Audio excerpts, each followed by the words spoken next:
Berlin in wartime feels like a city balancing between two worlds, the one that existed before the bombs fell, and the one that emerged slowly, painfully, in the years that followed. As you move through the streets, you sense that this divide is sharper in the places meant for the young. A schoolroom where sunlight once fell in wide squares across clean desks now holds dust instead of lessons. A playground, once loud with voices, sits in stillness under a grey morning sky. Every space that once shaped childhood seems marked by the shadows that war cast over an entire generation. If this quiet journey into the hidden corners of Berlin's wartime childhood speaks to you, take a moment to subscribe. It helps these stories continue, and let us know where you're listening from, or which moment stays with you the most. You're listening to Echoes of War. The city's rhythm in those years was unlike anything found in adult recollections. Adults feared destruction, ration lines, and the shifting political tides. Children lived inside a different landscape, one of curfews, sudden silences, and the hum of distant engines that could turn a calm afternoon into a scramble for shelter. Their world was defined not only by what they saw, but by what they were not allowed to see. Conversations stopped when they entered a room. Faces tightened. Adults measured their words. Even the city seemed to conspire to keep them partially shielded, though it rarely succeeded. In Berlin's neighborhoods, childhood became something narrow and improvised, built in the gaps between sirens, in the corners untouched by rubble, in moments adults tried to protect. As you pass through courtyards and alleyways, you sense how ordinary objects became anchors for the young. A chalk hopscotch pattern remains faintly visible beneath a dusting of ash. A small wooden horse lies on its side near a courtyard wall.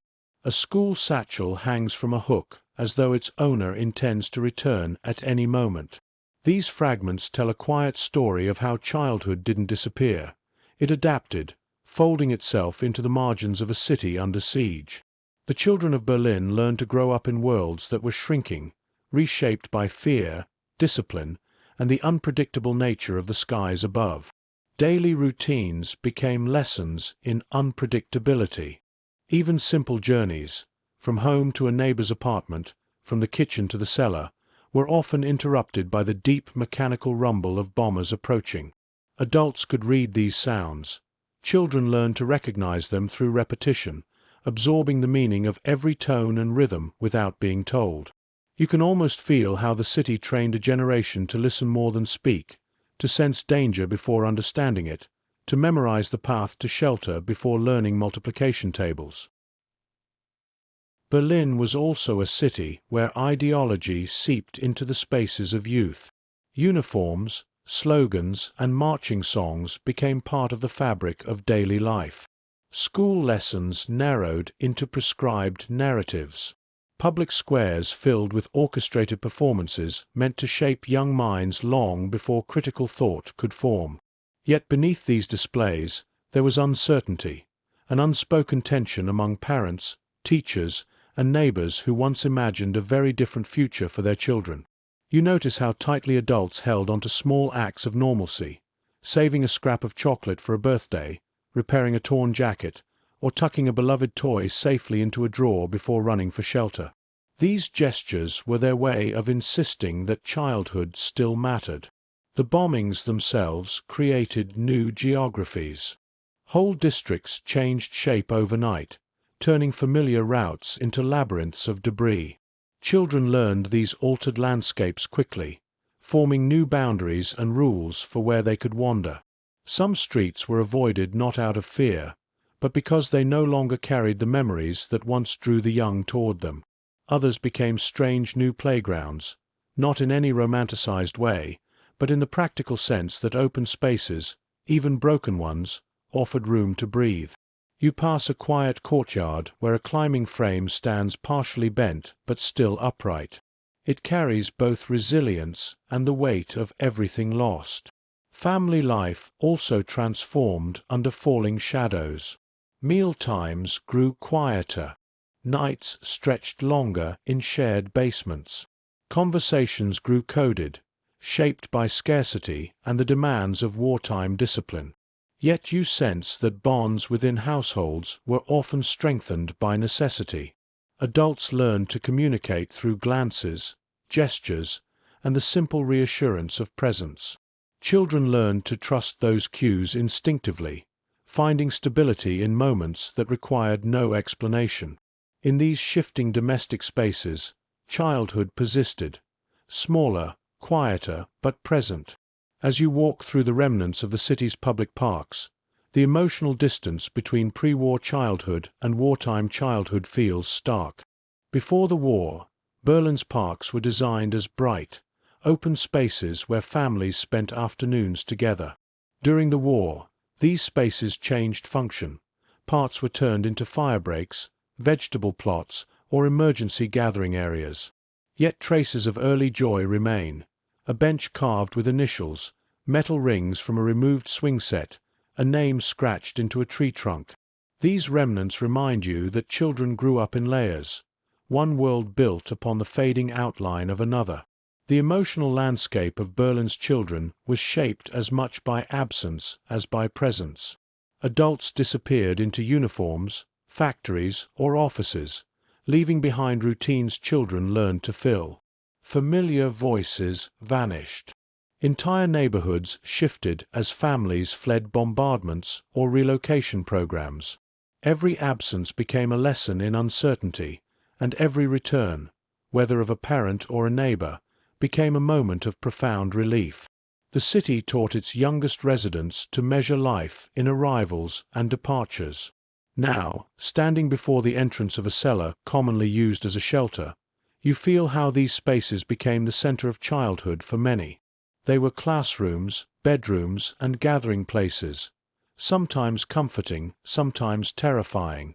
These cellars held whispered stories, songs meant to drown out the noise above, and the fragile comfort of being surrounded by people who understood fear just as deeply. Childhood memories formed in these underground rooms stayed with people long after peace returned. The city as a classroom, lessons the streets taught. Berlin during wartime became a place where the city itself took on the role of teacher, shaping the rhythm and worldview of its youngest residents.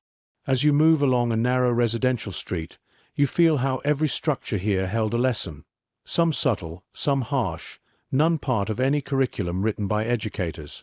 The facades are marked by spalling, chipped plaster, and the faint residue of soot, giving the street a muted texture that mirrors the subdued emotional landscape beneath. These buildings once framed ordinary childhood routines, but during the war, their very presence changed meaning. The walls were no longer just walls. They were markers of vulnerability, memory, and survival. The cobbled streets themselves became repositories of knowledge. Children learned to read them as adults read newspapers. Loose stones indicated a recent blast. Scattered debris told the story of a night spent in tension. Deep grooves from defense vehicles revealed an area best avoided for its unpredictability. You can almost sense how children internalized these visual cues long before fully understanding their origins. Each morning walk with a parent, each step toward a neighbor's home, became a kind of silent lesson in awareness. The lines of the city, its shadows, its hollows, its echoing courtyards, taught them what the adults around them often could not articulate openly. The entrances to public buildings carried their own form of instruction. A schoolhouse doorway, once the threshold to structured learning, now stands shuttered, its windows blocked with wooden planks. The scent of chalk and ink is long gone, replaced by the lingering smell of damp stone and dust. For children, these closed doors conveyed a truth adults never needed to say aloud. The war had rearranged priorities. Education continued only where possible and mostly in fragments, adapted to shifting circumstances. You pass along a row of shuttered classrooms and imagine how children might have peered through gaps in the boards, searching for some trace of the familiar world they had left behind.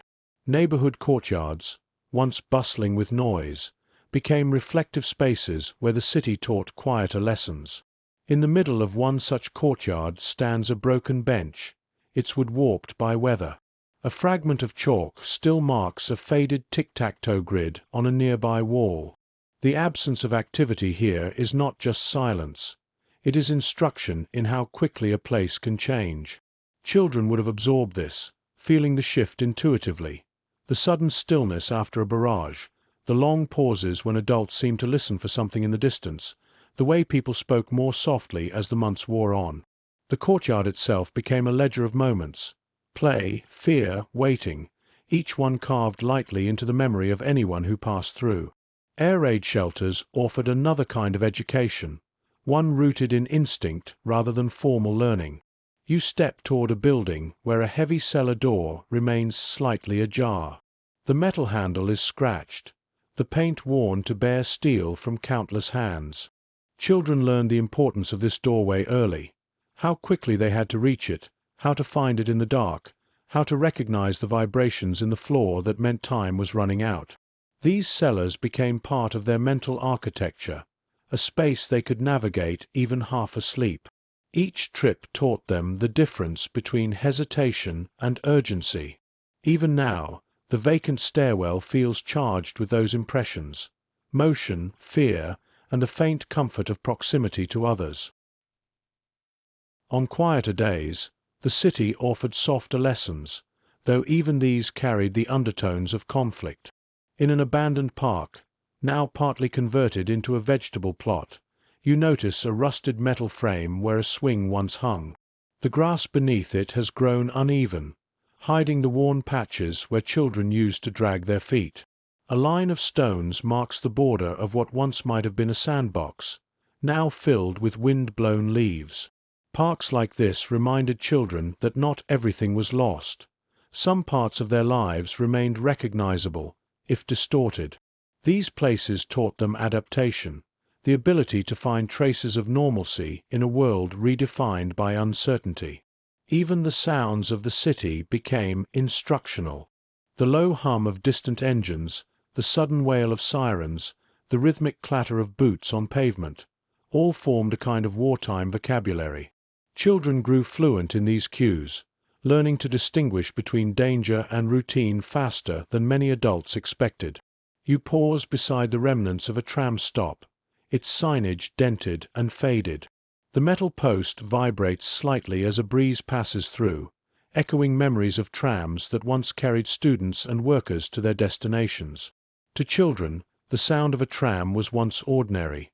During the war, its rarity became a reminder of how much the city had changed.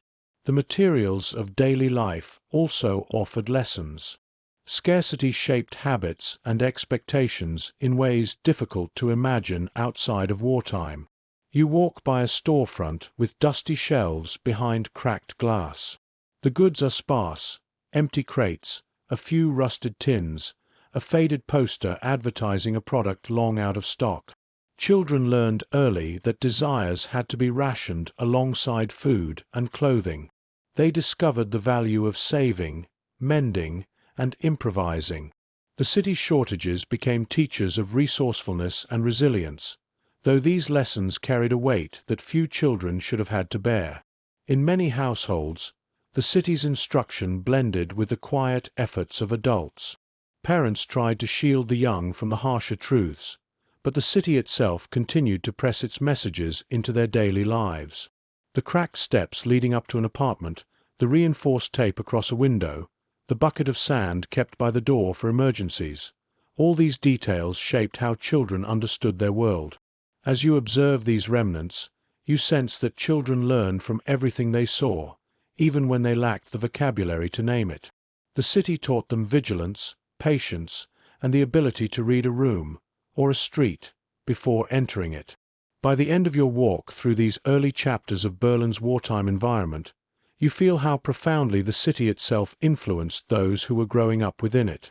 Every surface, every sound, every empty or altered space contributed to an education forged not in classrooms, but in lived experience. This was a curriculum written by circumstance, delivered by the walls and streets of a city trying to endure. Shelters, sirens, and the unwritten rules of survival. The deeper you move into the remnants of wartime Berlin, the clearer it becomes that much of a child's education unfolded underground. The city's network of basements and shelters turned into some of the most influential spaces in their daily lives, rooms where they learned not from teachers, but from the behaviors of the adults huddled beside them. Standing before a residential building now quiet under a dull sky, you descend a few steps into a cellar entrance still marked with a faded arrow. Even after so many years, the smell of stone and stale air lingers, carrying an echo of nights that once seemed endless.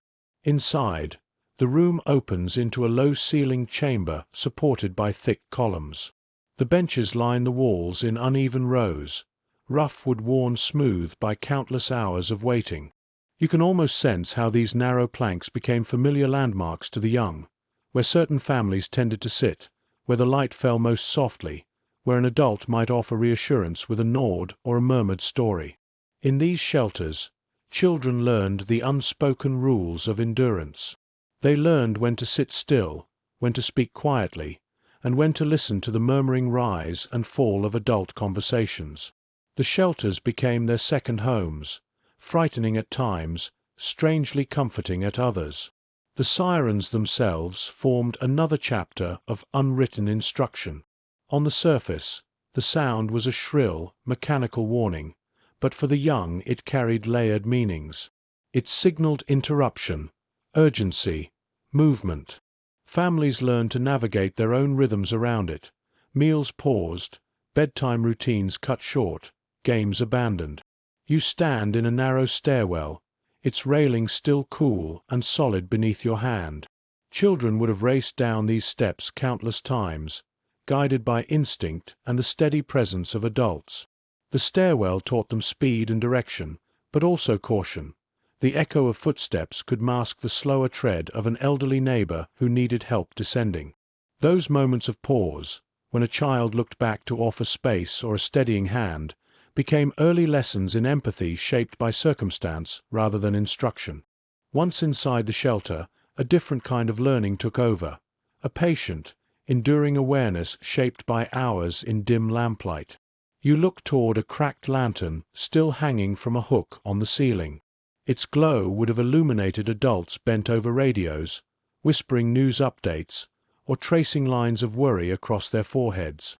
Children absorbed these expressions without needing explanations. The way adults monitored the vibrations in the walls, the way they fell silent when distant booms rolled through the ground, the way relief softened their posture at the all-clear siren, these were the visual cues that shaped a child's emotional vocabulary. Sometimes, when the all-clear sounded and families climbed back into the open air, the city presented new lessons immediately. A street might be dusted with debris. Windows that had stood intact the night before might now be spiderwebbed with cracks or blown out entirely. You walk along such a street now, imagining how children would have stepped over rubble with a mixture of curiosity and caution. The adults moved with a different purpose, checking for damage, retrieving necessities, helping neighbors. Children learned from these responses. The way their parents scanned the horizon, the way they handled fragile objects, the way they assessed whether a place was safe to linger. The city, transformed by night raids, became a classroom that opened before dawn. Even moments of stillness carried lessons. A morning after an air raid might find the streets unusually quiet, as though the city itself was catching its breath. In these moments, children learned to read the mood of adults. A parent pausing at a doorway, a neighbor walking with shoulders slightly lowered, a shopkeeper sweeping glass with slow, deliberate strokes.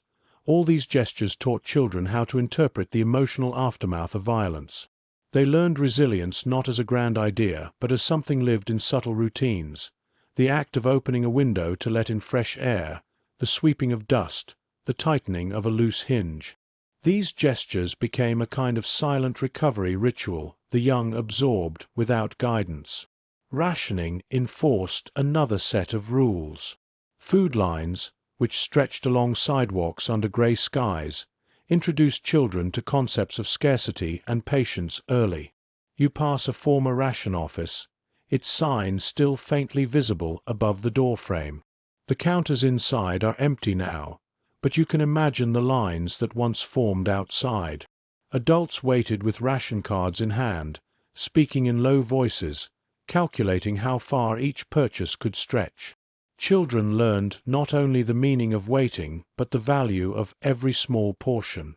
They also learned the quiet generosity adults showed, sharing a small piece of bread, saving a scrap of sugar for a child's birthday. These gestures, subtle yet intentional, taught the young more about sacrifice and care than any formal lesson could have offered.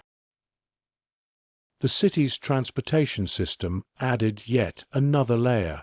The rumble of trams and buses became intermittent during the war, and their appearance, or absence, became a silent indicator of the city's condition.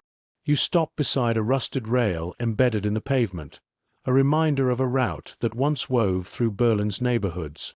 Children learned to recognize the gaps in service, the uncertainty of schedules, and the necessity of walking long distances. These walks, often taken alongside adults in weary silence, became moments where the city revealed itself in fragments. A street corner closed off for repairs, a house reduced to rubble, a group of workers clearing debris. Each walk was a lesson in adaptation, observing how the city reshaped itself day after day. Even household routines mirrored the shifting conditions above ground. In many apartments, windows remained taped in crisscross patterns meant to minimize shattering. Buckets of sand and water were kept near doorways. Radios stayed on tables or shelves, volumes kept low, waiting for updates. You step into the shadow of an old apartment building and imagine how children learned to interpret these arrangements without being told their full significance. They understood that the taped windows were protective, that the sand and water were tools for emergencies, that the radio was a source of both knowledge and unease. These small domestic details formed the scaffolding of their daily lives. By the time you emerge back onto the street, the chapter becomes clear. The city taught survival, not through formal instruction but through immersion. Shelters, stairwells, ration lines, and quiet domestic spaces became classrooms where children absorbed lessons through observation, repetition, and the steady presence of adults navigating uncertainty. These early impressions laid the groundwork for the emotional landscape they carried into the later years of the war. Shadows in the classroom. Education under a narrowing sky. When you step into one of Berlin's wartime school buildings, the first sensation is a peculiar mixture of familiarity and absence. The structure itself remains solid, its red brick walls still anchoring it to the ground, but the interior feels hollowed in ways that defy simple description. The corridors stretch ahead in muted light, dust lingering in the air as though time here has settled rather than passed. Along the walls, framed bulletin boards display papers so faded they barely hint at their earlier purpose. This building once shaped the rhythm of childhood, but during the war, its function narrowed, fractured, and eventually bent under the weight of circumstances. Classrooms tell the story more clearly. You enter one where rows of wooden desks sit askew, some pushed into corners, others bearing scratches left from years of use. The blackboard at the front of the room still holds the ghost of a half-erased sentence, its chalk lines smudged into soft grey streaks. It is not difficult to imagine the tension that filled this room during wartime lessons. Students trying to focus while the distant hum of engines or the thrum of anti-aircraft fire seeped through the walls. Learning continued where possible, but it followed a new logic. Fragmented schedules, shortened lessons, sudden evacuations, and frequent interruptions. Education became less about steady progression and more about holding on to whatever pieces of normalcy remained. The curriculum itself shifted. Teachers were required to follow strict guidelines, weaving ideology into subjects once meant to broaden young minds. Yet even within those constraints, many tried to preserve the heart of their profession. You notice a set of books still stacked neatly on a back shelf, their spines faded. Some titles belong to subjects untouched by propaganda: mathematics, natural sciences, quiet areas where teachers could still offer students a brief escape from the world outside. But other books, with bold and rigid typography, reveal how the state attempted to shape childhood thinking long before critical reasoning could take root. Classrooms became contested spaces where genuine learning coexisted uneasily with mandated messaging. Walking toward the windows, you see the tape that once crisscrossed the glass. The pattern is still visible in the residue left behind, a reminder of safety measures implemented across the city. Children would have recognized these shapes as part of their school environment, learning to read the meaning of precaution before fully understanding its purpose. Through the window, the schoolyard appears empty. A few rusted metal frames lie scattered where swings and climbing equipment once stood. Tracks are faintly visible on the ground, though it is unclear whether they belong to old games or to activities imposed during the war. The yard feels caught between memory and abandonment, a reflection of how children experienced their own routines. Teaching methods adapted to instability. Lessons were often held in basements or hallways when air raid threats loomed too close. You step into a lower room where a single lantern would have illuminated improvised learning sessions. Desks were replaced by benches or crates, and teachers worked with whatever materials they had at hand. In these cramped spaces, education took on a new tone, quiet, steady, persistent despite the weight pressing down from above. Children learned to read lessons not only through words and numbers, but through the expressions of their teachers, who balanced duty with fear, determination with exhaustion. Sometimes entire schools were relocated. Evacuations sent groups of children to rural areas, where life was safer but disorienting. Those who remained in Berlin attended classes irregularly or in different buildings. As you walk past a corridor where locker doors stand partially open, you imagine the hurried departures that took place here. Some children left behind belongings they assumed they would soon retrieve. Others never returned to this building at all. The school became a place marked by transient presence, its population shifting like the city's shadows. The adults working in these schools carried an unseen burden, protecting the young while navigating their own fears and obligations. Teachers arrived each day not knowing whether the building would stand by evening or whether their class list would remain intact.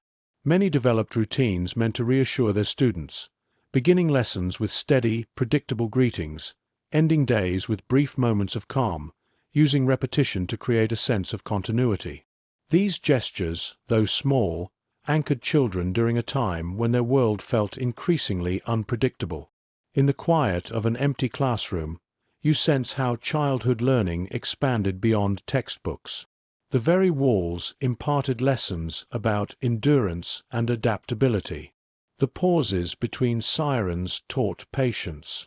The shuffling of feet toward shelters taught coordination and cooperation. Even the simplest gestures, sharing a pencil, holding a door, staying close to a classmate, became acts shaped by the pressures of war. The school environment molded students not only through instruction, but through the weight of shared experience. As you leave the classroom and step back into the corridor, you notice how every detail here, each scuffed tile, each piece of aging furniture, carries traces of these layered lessons.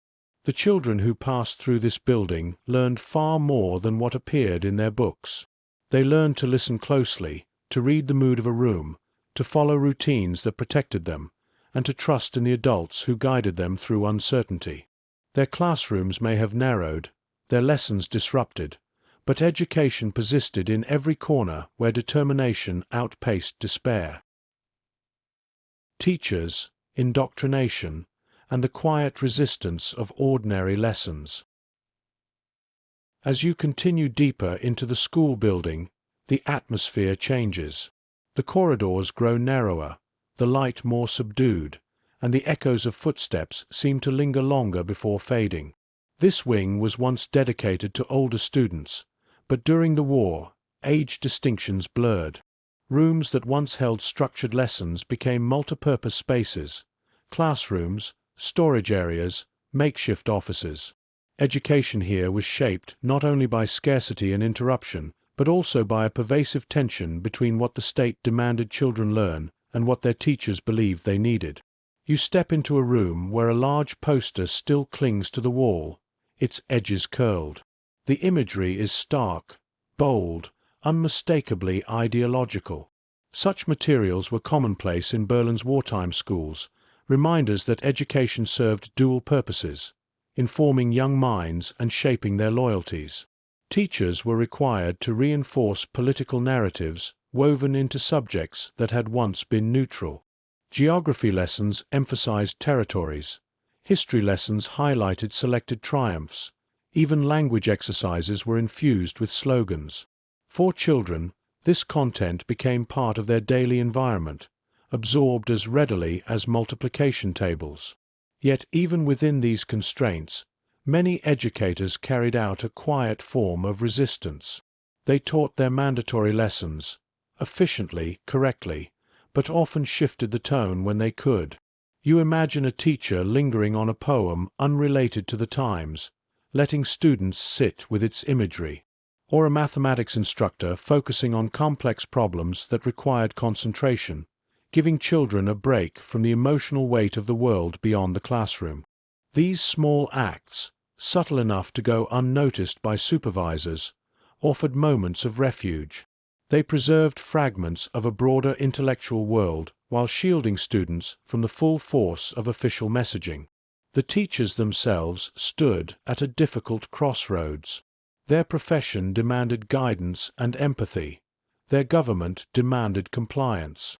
Many balanced these opposing forces quietly, focusing on predictable routines to provide stability. You picture an instructor standing at the front of a classroom with steady posture, beginning each day with a familiar gesture of arranging papers on the desk. Such habits, mundane in peacetime, became anchors during the war. Children learned to interpret these cues, sensing reassurance even when they did not fully understand its source. You move to the back of the room where a cupboard stands slightly open. Inside, stacks of exercise books sit untouched, their covers warped by moisture. Some contain handwriting on the opening pages, names, brief notes, attempts at assignments never completed. These remnants highlight how irregular schooling became. One week might include several lessons. The next might be marked by closures, evacuations, or bombings that made attendance impossible. Children learned to adapt to inconsistency, building resilience through the unpredictable rhythm of their educational lives. On a nearby desk, a small metal box rests among scattered pencils. It is dented, the lid slightly misaligned. A teacher may have kept it for storing salvaged supplies, erasers worn thin, pieces of chalk saved from broken sticks, scraps of paper cut into smaller sheets. Shortages demanded creativity. Students often wrote on reused pages or recited answers aloud when materials ran out. These practices taught practical lessons in frugality and patience, shaping children's habits long after the war ended. Teachers also became observers, learning to read their students more closely than ever before. Absences carried heavy implications. A sick parent, an evacuation order, damage to a child's home, or something more permanent. When a student returned after days away, teachers would sometimes pause the lesson for a moment, acknowledging the reappearance quietly, without drawing attention. Their glance or nod signaled understanding without probing for details. Children learned empathy from these gestures, understanding that each classmate carried burdens of their own, even if unspoken. In some classrooms, lessons extended beyond academics. Teachers taught practical skills useful in emergencies: how to move quickly and calmly toward a shelter, how to remain quiet when needed, how to locate water or supplies in damaged buildings. These instructions became as essential as reading and arithmetic. When the sirens sounded mid-lesson, teachers transformed into guides, their authority shifting seamlessly from educator to protector. Students watched how they navigated crises, absorbing the poise and steadiness that adults tried to maintain. Yet even in the presence of mandated ideology, not all messages reached children as intended.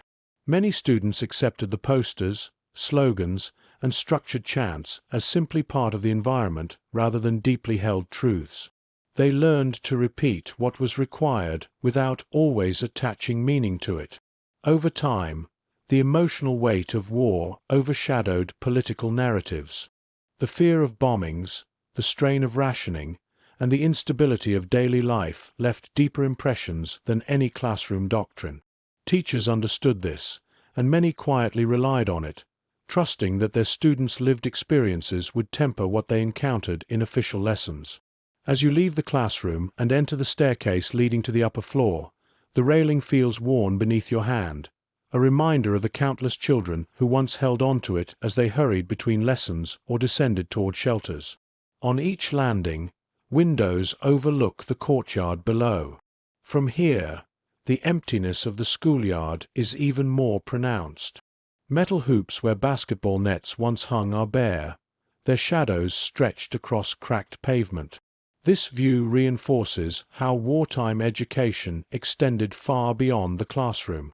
Students learn from every aspect of their environment: the tension in the air, the absence of familiar faces, the hurried decisions adults made under pressure. By the time you reach the top floor, the story of Berlin's wartime schooling becomes unmistakable. It was education under pressure, fragmented, constrained, reshaped by ideology, but softened by the humanity of teachers who refused to let learning collapse entirely. Amid the uncertainty, students absorbed lessons about resilience, awareness, and the quiet strength found in ordinary routines.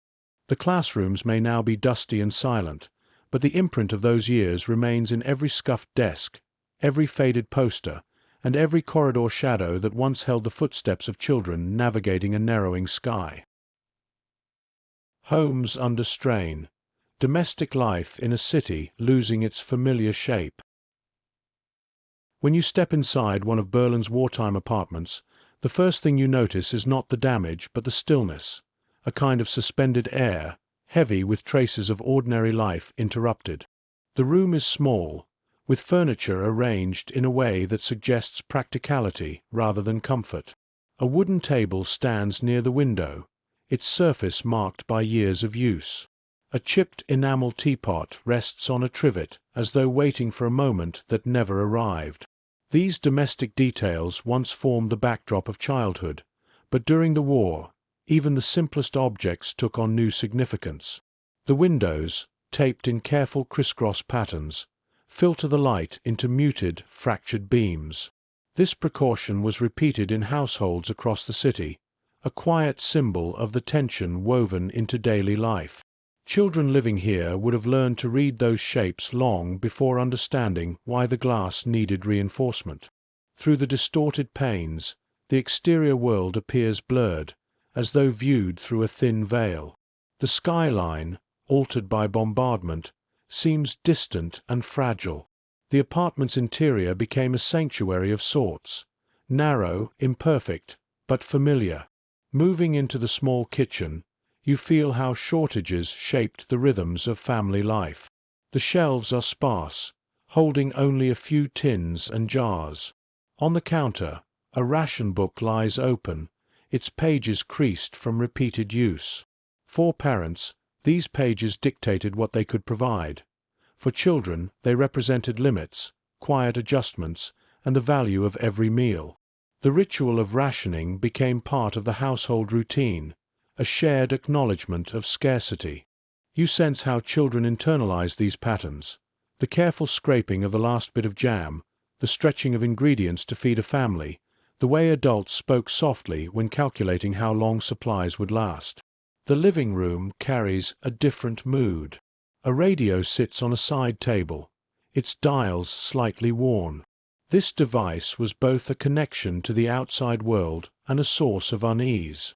Families gathered around it not only for broadcasts but also for silence, the moments after news reports when adults exchanged glances and made decisions without speaking. Children often watched these expressions more than they listened to the words, learning to read the emotional undercurrents of tense evenings. The radio's presence shaped their understanding of the world. Large, unpredictable forces echoed through a small, familiar box. In a corner of the room stands a small cabinet with a drawer slightly open.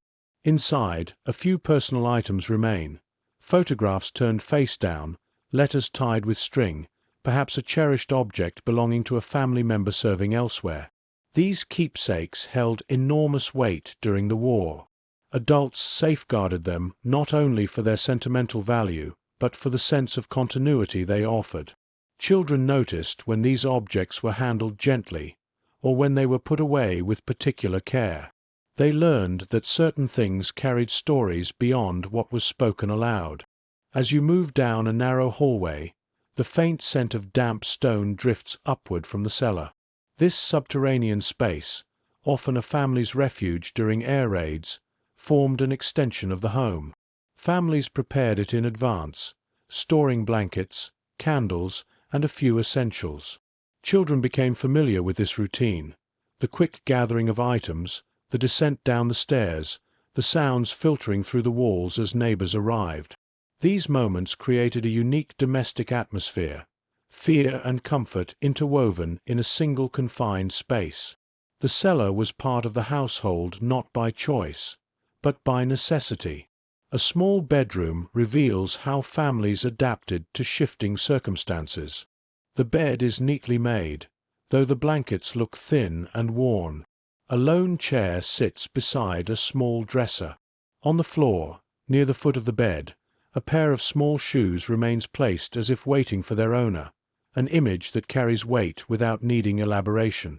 The children's safety filter ensures we do not visualize the child who once wore them, but the presence of these objects evokes a life shaped by routine yet disrupted by events outside anyone's control. The shoes become a symbol of continuity and absence intertwined. Domestic conversations also shifted in tone during the war. You imagine evenings where adults spoke in quiet voices, choosing their words carefully when the young were nearby. Some topics were skirted, postponed, or wrapped in euphemisms. Children grew adept at listening between the lines, sensing tension in the way a parent paused before responding, or in the hushed urgency of whispered exchanges after the radio crackled with news. The home became both a shield and a teaching ground, its walls holding more than furniture and belongings. They held the emotional fabric of a family trying to remain whole. The strain on households was not only emotional but practical. Repairs were difficult to obtain. Materials were scarce. A loose hinge might go unfixed. A leak in the ceiling might be patched with whatever was at hand. You pass an area where plaster has fallen away, revealing the brick underneath. Children would have seen these imperfections daily, understanding that the home was vulnerable just as the city was. Rather than creating fear, these details often cultivated resilience, a familiarity with imperfection and an acceptance of living with what one could not change. In some apartments, neighbors shared chores or pooled resources. A pot of soup simmering on a stove might become a communal meal. Laundry hung on lines across multiple balconies. These small cooperative acts created bonds between households, offering an unspoken curriculum in community and mutual support. Children observed how adults navigated scarcity and uncertainty together, learning values that would outlast the war itself. As you return to the entrance hall, you feel the weight of domestic life in wartime Berlin, a life shaped by adaptation, fear, perseverance, and the soft but unwavering determination to preserve a sense of home. Every detail in the apartment, from the taped windows to the worn furniture, carries the imprint of a family striving to maintain normalcy under extraordinary pressure. The home became both battlefield and sanctuary, shaping the emotional foundation of the weight of absence, family strains, quiet adjustments, and the changing shape of home. Walking deeper into Berlin's wartime apartments, you begin to sense a pattern, an emotional architecture that shaped family life one absence at a time. Domestic routines continued, but the spaces where laughter once echoed, where footsteps once darted from room to room, now held a different kind of silence. It wasn't the silence of emptiness, but the silence of adjustment, a quiet recalibration of what home meant when members of the household were missing, when responsibilities shifted, and when fear became an unspoken companion. You enter a living space where two chairs sit on either side of a small table. One is noticeably more worn than the other, its backrest polished smooth where a hand frequently rested, its legs slightly uneven from years of use. The other chair shows far fewer signs of wear. These imbalances reveal the roles of those who once filled the room. A family member may have departed suddenly, called to service, assigned to labor, or evacuated. Children learned the meaning of these empty chairs not through explanations, but through their continued presence at the table. Each meal reinforced the lesson. The home was intact, but not whole. On a sideboard by the wall, a framed photograph stands at an angle, its glass lightly smudged. The image faces the room, watching over it. Adults often return to such photographs throughout the day, resting fingers on the frame or adjusting it slightly, as though acknowledging the person it depicted. Children, seeing this, learned how love could be expressed through small gestures rather than words. They understood that absence did not erase presence. It reshaped it into something quieter and more enduring. Responsibilities within the home shifted dramatically during these years. As you move toward a narrow pantry, you notice how meticulously items are arranged.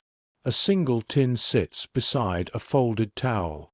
A jar of preserved cabbage stands alone on a shelf. These careful placements reflect the strain of rationing, but also a deliberate effort to impose order on scarcity. Parents taught their children the rituals of conservation, saving scraps, reusing jars, adjusting recipes based on what was available. These lessons, rooted in necessity, grew into habits that shaped the rhythm of daily life. In some rooms, the strain of maintaining normalcy shows more clearly. A loose drawer in a dresser remains slightly ajar, revealing garments folded and refolded until their edges grew soft. One drawer is empty except for a small scrap of paper, perhaps once a note or message. The incompleteness of these personal spaces mirrors the emotional gaps families lived with.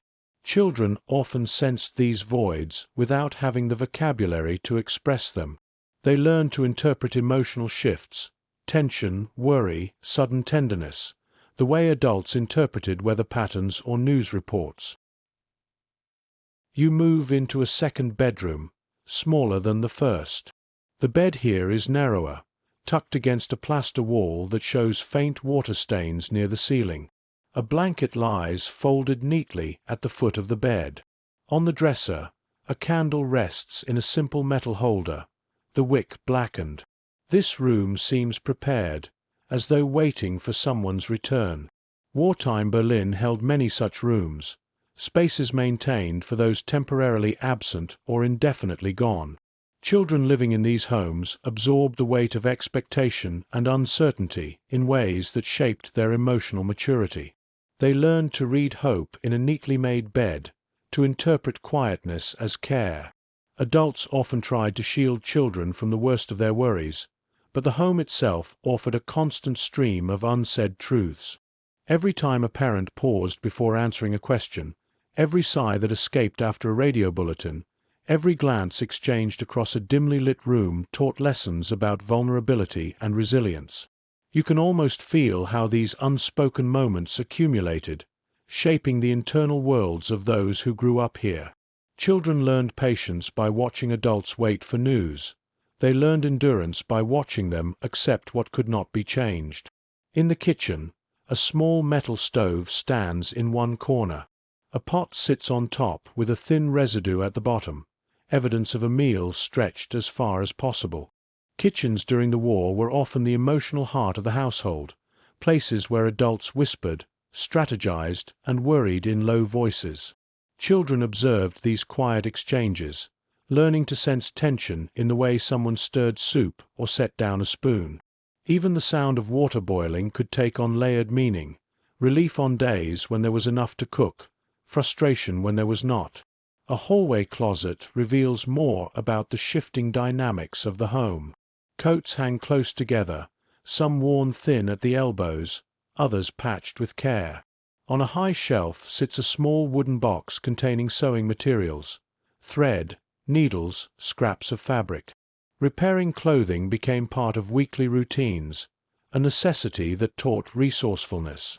Children who watched their parents mend tears or reinforce seams learned more than a practical skill.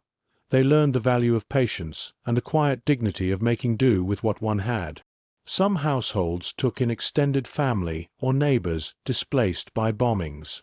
You imagine mattresses laid out on the floor, blankets folded at the foot of makeshift beds, shared meals eaten in close quarters. These arrangements strained privacy but strengthened communal bonds. Children grew up witnessing cooperation in its most direct form, resources shared, tasks divided, burdens held collectively. They learned that family extended beyond bloodlines when circumstances demanded it. The emotional core of wartime domestic life lay in its unpredictability. You linger near a doorframe where faint pencil marks track height measurements, small notations in a moment of optimism or routine. The lines stop abruptly at a certain point, their story unfinished. Such marks became quiet relics of a world interrupted. Without showing the child who once stood here, the marks alone convey the shaping of a life lived under pressures no child should have faced. As you step back into the central room, the apartment reveals itself not just as a living space, but as a vessel of memory, a place where the shifting emotions of wartime Berlin accumulated in gestures, objects, and absences. The home taught lessons about fragility, responsibility, endurance, and love expressed in the smallest of actions. It shaped those who lived within its walls, imprinting on them a deep understanding of what it meant to hold together when the world outside was coming apart. The streets between worlds, public spaces as arenas of discipline and discovery. Stepping out of the narrow confines of Berlin's apartments, you find yourself once again in the open spaces of the city.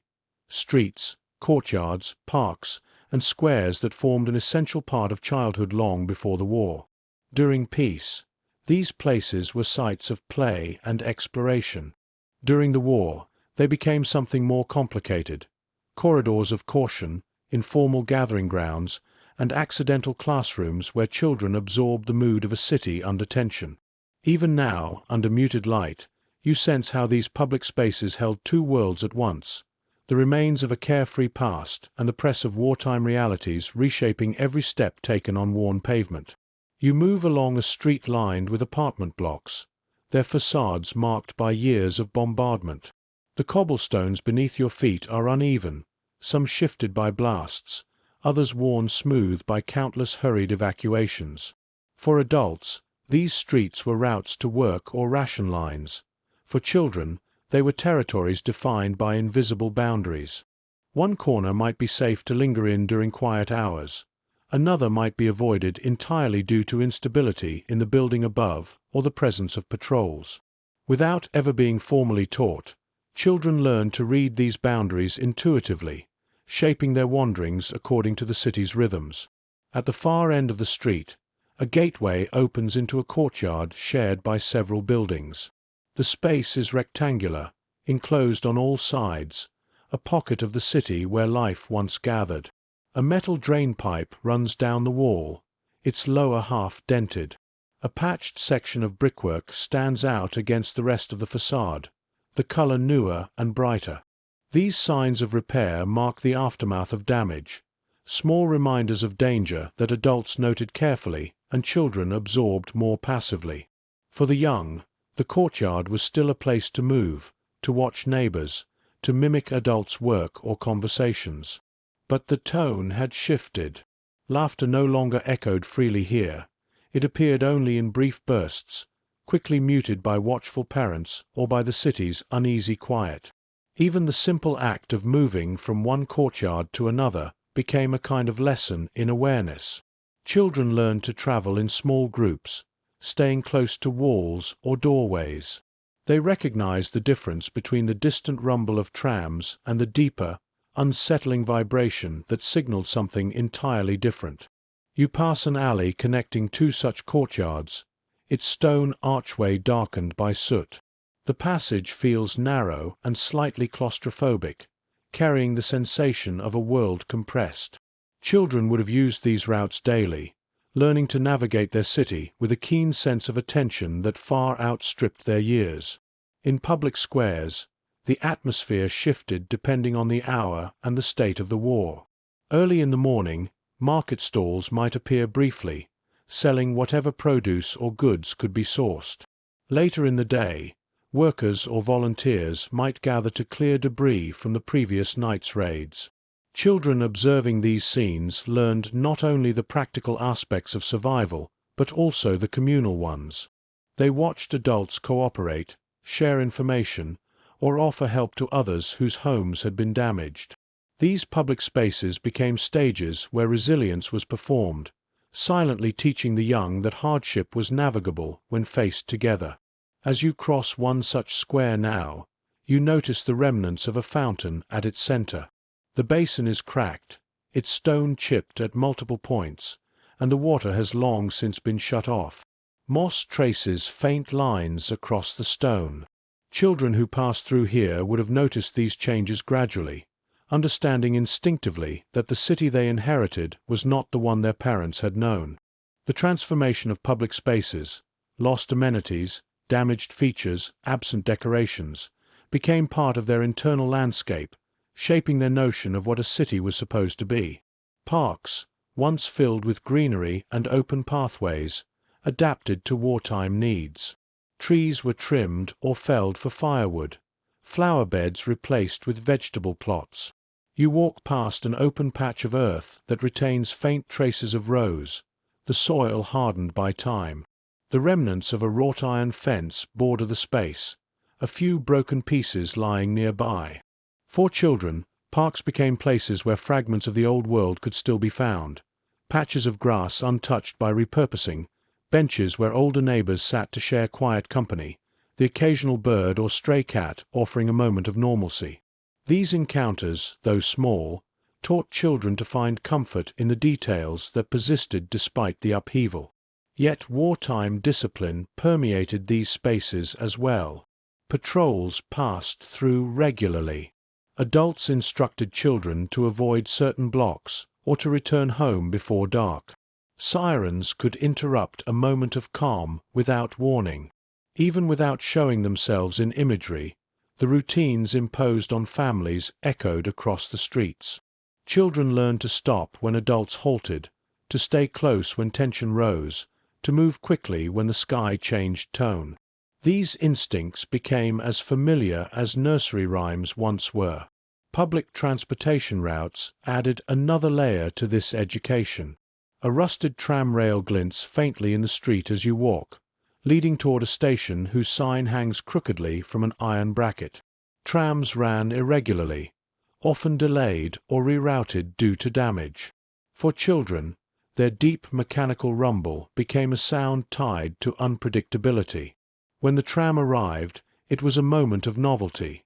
When it did not, it was simply part of the war-altered routine. This irregularity taught children flexibility in ways no formal lesson could replicate. Even mundane structures, stairwells leading down to underground stations, entrances to public buildings, pedestrian tunnels, became places where the young learned to observe.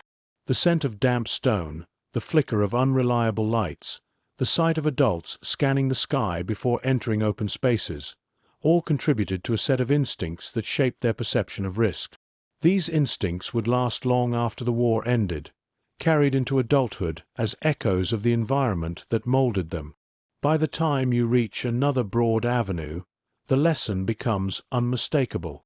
Public spaces in wartime, Berlin acted as transitional worlds, bridges between the safety of home and the uncertainty beyond. They were places where children absorbed emotional and practical education through constant exposure. Streets taught vigilance, squares taught community, parks taught adaptation, courtyards taught the delicate balance between freedom and caution. And in navigating these spaces, the young learned how to move through a city shaped not by their choices, but by the shadows cast across it. between danger and discovery. How the city shaped childhood movement. As you continue walking through Berlin's outdoor spaces, the physical city begins to reveal how deeply it influenced the way children moved, perceived danger, and interpreted possibility. Every block, every broken wall, every improvised shortcut carved by necessity contributed to a childhood defined by adaptation. The war did not erase their curiosity. It reframed it, channeling it through a terrain filled with risks, rules, and fleeting glimpses of freedom. You move down a long street flanked by structures that bear visible scars. Chipped stone, exposed brickwork, and boarded windows form a landscape that feels half lived in, half abandoned. For children, this mixture created both caution and invitation. They learned which areas were angled toward danger, where fallen masonry hinted at instability or where patrols tended to pass, and which corners, despite the surroundings, still offered a sense of relative safety. Their movements became a negotiation between instinct and necessity, shaped by the unpredictable nature of the city itself. At one intersection, you pause beside the remains of a kiosk. Its wooden frame is splintered, its shutters closed tight. A tangle of posters clings to the exterior surface, their colors faded by sun and soot. This kiosk once served as a meeting point, a place where neighbors chatted, where small purchases brought momentary brightness to daily routines. Children visiting such places saw community at work, even in strained circumstances. They watched adults share news, discuss shortages, or quietly express concern over the latest bombing reports. Through observation, they learned that public spaces were not merely physical, they were nodes of connection, shaping how people supported one another. Crossing into a narrow side street, you notice the ways in which damage transformed the landscape. A section of wall leans precariously inward, braced by wooden beams nailed into place. Piles of rubble block parts of the path, forcing pedestrians to navigate uneven surfaces or detour entirely. Children growing up in this environment developed spatial awareness far earlier than peacetime peers might have. The city taught them how to judge the stability of structures, how to move quickly without tripping, how to sense when an area felt wrong even before anyone said so. This intuition became a constant companion, guiding each step. The entrances to factories, workshops, and small businesses added another dimension to daily movement. You pass a set of metal doors secured with a heavy bolt. The exterior is pocked with marks left by shrapnel or debris from nearby impacts. For children, these buildings represented both curiosity and boundaries. Adults often instructed them to avoid such areas due to potential hazards, and these prohibitions taught the young that some dangers could only be recognized through authority, not instinct. Learning when to trust such warnings became part of their growing understanding of the city's unwritten rules. You arrive at a train underpass where a dim tunnel runs beneath a set of elevated tracks. The walls are stained with soot. The faint smell of oil lingers in the air. Even without trains passing frequently, this space feels alive with echoes. Children navigating such tunnels learn to interpret sounds and vibrations that adults sometimes dismissed. A distant rumble might indicate an approaching train, or it might signal something else entirely. These underpasses, both sheltering and ominous, taught the young that safety could be momentary, dependent on timing, luck, and attention. On the other side of the tracks, a broad avenue reveals the city's enduring scale. Damaged though it may be, Berlin still stretches wide, its boulevards offering long lines of sight that contrast sharply with the narrow, compressed spaces you've just passed through. Along this avenue, the remnants of streetcar lines groove the pavement in parallel lines. Children often followed these tracks instinctively, using them as guides through districts that changed appearance almost daily. The straight lines offered a sense of order amid chaos, a predictable element in an otherwise unpredictable world. Public parks, even in their altered wartime form, remained anchors of childhood experience. You step into one now, a large space bordered by low fencing, its once manicured shrubs overgrown or removed entirely. A bench sits at an angle, one leg broken and propped up by a stone. The air is still, carrying the scent of earth and faint smoke. Parks offered children space to breathe, but they also carried risks. Adults reminded them to stay within sight, to avoid certain areas where debris from bombings had not yet been cleared.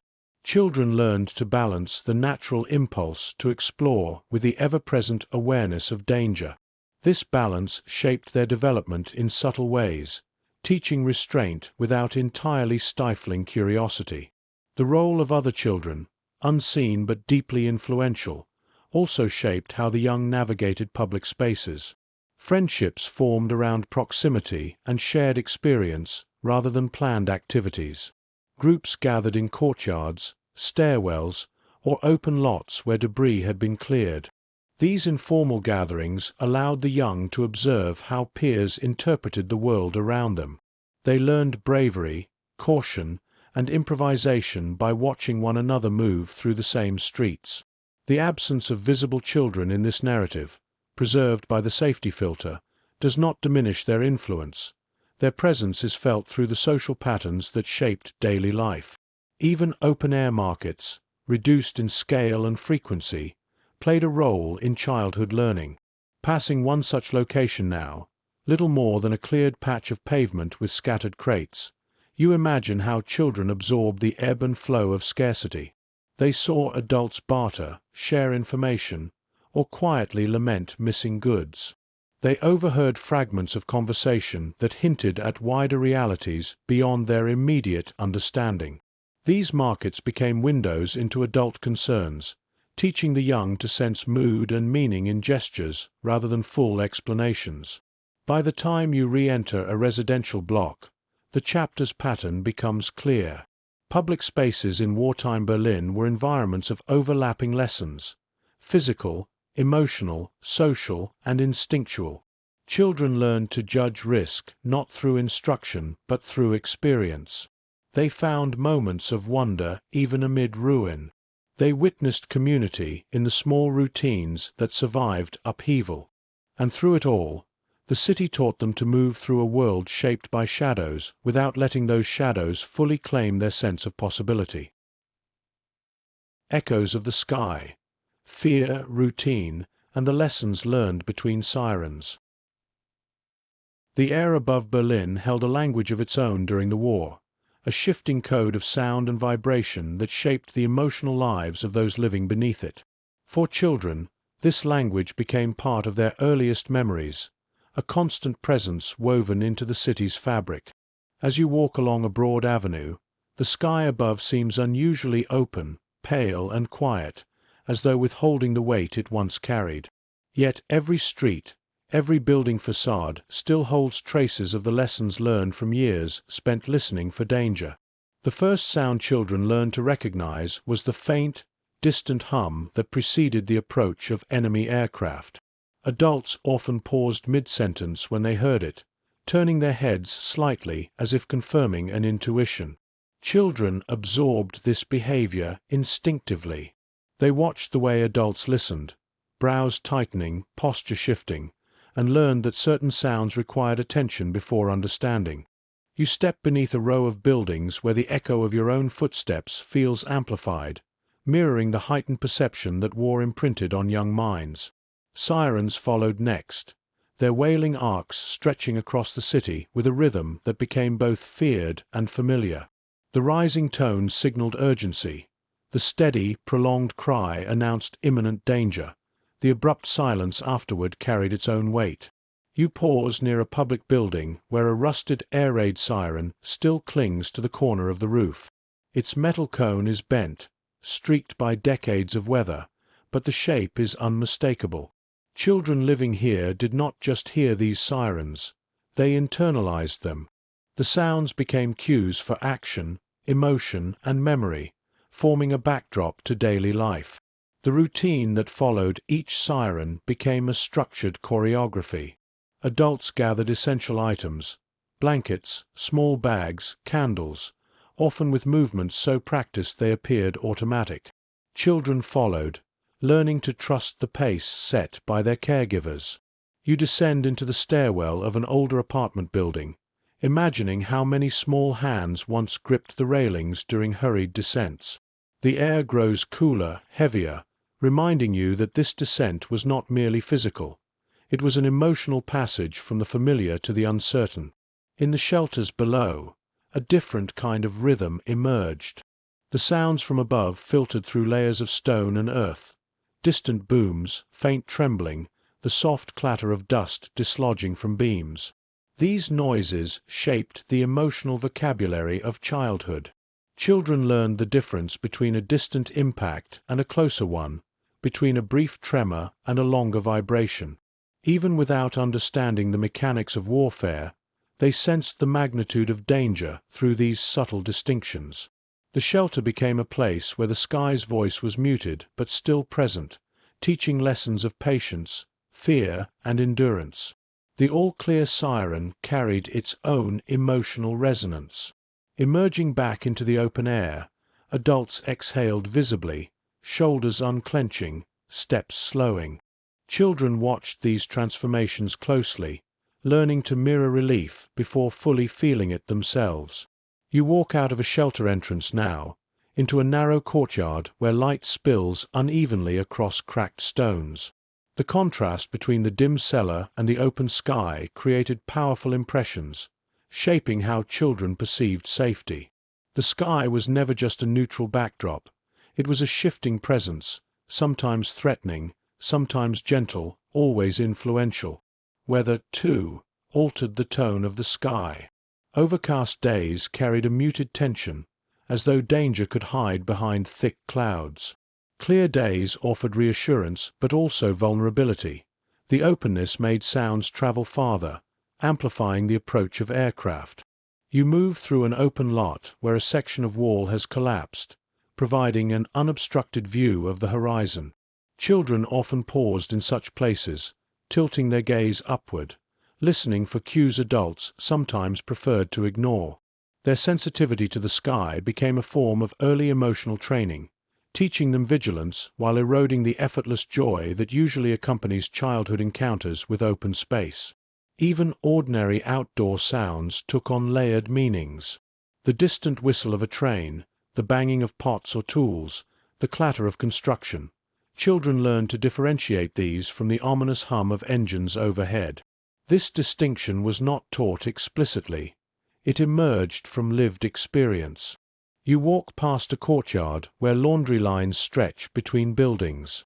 The rustling fabric offers a moment of contrast, a reminder that even in wartime, mundane sounds persisted. Children clung to such small consistencies, using them as anchors in a world dominated by unfamiliar signals. The emotional effects of living under a sky that could turn hostile at any moment were subtle but profound. Children learned to carry fear without outwardly expressing it. They learned to read adult reactions more than the sounds themselves. They learned that the sky, once a place of imagination and possibility, could also be a source of threat. Yet they also learned resilience, how quickly routines could be resumed after danger passed, how life continued in the brief spaces between raids. By the time you reach the end of the street, the lesson becomes clear. The sky above wartime, Berlin taught children a vocabulary of awareness that shaped their understanding of the world long before they could articulate it. The light, the sound, the pauses, the sudden rush to shelter, all became integral to how they navigated both fear and normalcy. Their childhood unfolded under a canopy of uncertainty, but within that uncertainty, they discovered rhythms that allowed them to endure. When the sky falls silent, the emotional aftershocks of danger past. Emerging from the shadow of air raid shelters, the city often felt suspended between two states, relief and apprehension. The danger had passed, but its residue lingered in subtle ways. As you walk along a narrow lane now bathed in soft afternoon light, you sense how this in-between atmosphere shaped the emotional development of Berlin's youngest residents. They learned not only to fear the sky's warnings, but also to navigate the fragile calm that followed. The first moments after an all-clear siren usually brought a sharp change in the city's rhythm. Doors opened cautiously, adults stepping out with hesitant glances upward. Children, who had waited in cramped spaces, often emerged more quickly, blinking against daylight as though re-entering a world that had shifted slightly during their absence. You pause beside a cellar door, its hinges rusted, its edges worn smooth from years of use. This doorway marked the boundary between fear and tentative normalcy, one that children crossed countless times, learning how swiftly emotions could pivot. Walking further, you pass a row of shop fronts with broken or boarded windows. Some display handwritten signs announcing temporary closures. Others show makeshift repairs using materials scavenged from damaged buildings. Children witnessed adults responding to destruction with a certain stoic efficiency, sweeping glass, clearing debris, securing shutters. These routines, though born of necessity, taught powerful lessons. They demonstrated how life continued even when stability felt fragile, how order could be restored through steady, uncelebrated effort. Children absorbed this quiet resilience not through instruction but through repetition. The aftermath of a bombing also changed the way the city sounded. Sirens faded into the distance, replaced by the scrape of shovels, the crunch of boots on debris, the murmured voices of neighbors checking on one another. You stand at the edge of a courtyard where fragments of brick lie scattered near a damaged wall. Children who observed these scenes learned to read tone and tension within adult interactions, the clipped exchanges that signaled urgency, the softer remarks that conveyed relief, the silence that arrived when the damage was too much to process out loud. Emotional understanding developed in these moments, shaped by the unspoken communication surrounding them. Sometimes the sky after a bombing was strangely calm, its stillness at odds with the turmoil below. You walk into an open lot where a section of fencing lies flat on the ground. A light breeze stirs loose pages from a tattered book, their edges flapping softly. Such quiet scenes held a haunting quality for adults and children alike. The contrast between noise and silence created a deep imprint. Danger came loudly, but its consequences settled quietly, leaving space for reflection, confusion, or subdued fear. Children learned to live inside these emotional contrasts, navigating the space between noise and stillness. In some neighborhoods, the aftermath of a raid brought people together. Adults organized themselves into small groups to clear debris or assist neighbors whose homes had been hit. You walk past a building where a ladder leans against a damaged section of roof. A bucket of mortar rests nearby, the surface hardened. Children witnessing such scenes saw community in action. They learned that rebuilding was rarely dramatic. It was a slow, methodical process carried out by ordinary people. This understanding shaped their sense of collective responsibility long before they were old enough to contribute themselves. Other areas bore marks of destruction that families chose not to acknowledge openly in front of the young. You stop near a building whose upper floor has partially collapsed, leaving rooms exposed to the open air. Curtains flutter through broken windows, casting shifting shadows against the interior walls. Parents often guided children past such sights quickly, speaking in low tones or changing the subject entirely. But the visual impact remained. Children learned to interpret emotional signals in the way adults redirected their gaze or tightened their grip on a small hand. These cues, though subtle, taught them how to navigate sorrow and worry without explicit explanation. The unpredictability of danger created a lingering sense of anticipation. Even after a quiet day, the possibility of another raid remained close at hand.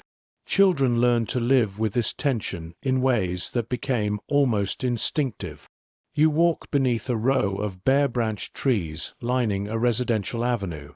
The branches sway gently in a light breeze, their shadows weaving across the pavement. Such peaceful moments were rarely taken at face value. Adults listened for changes in the air. Children watched those adults, learning to do the same. This hypervigilance shaped their understanding of safety, not as a stable condition, but as a temporary reprieve. Yet the periods of calm also allowed children to reclaim fragments of ordinary life. Courtyards that echoed with fear at night became places of cautious routine during the day. A parent might repair a household item outdoors.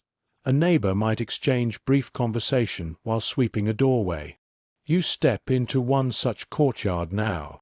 A metal basin rests beside a water pump, its handle worn smooth. These small routines returning after danger taught children that fear did not define every moment. Life continued in cycles, shaped by resilience as much as vulnerability. Even the sky itself became a layered symbol.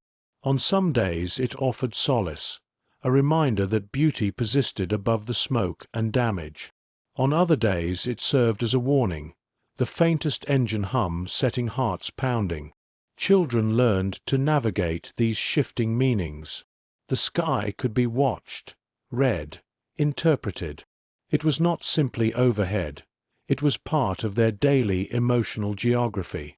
By the time you leave the quiet street and return toward more crowded areas, the essence of this chapter becomes clear. Danger taught children how to react. The aftermath taught them how to recover.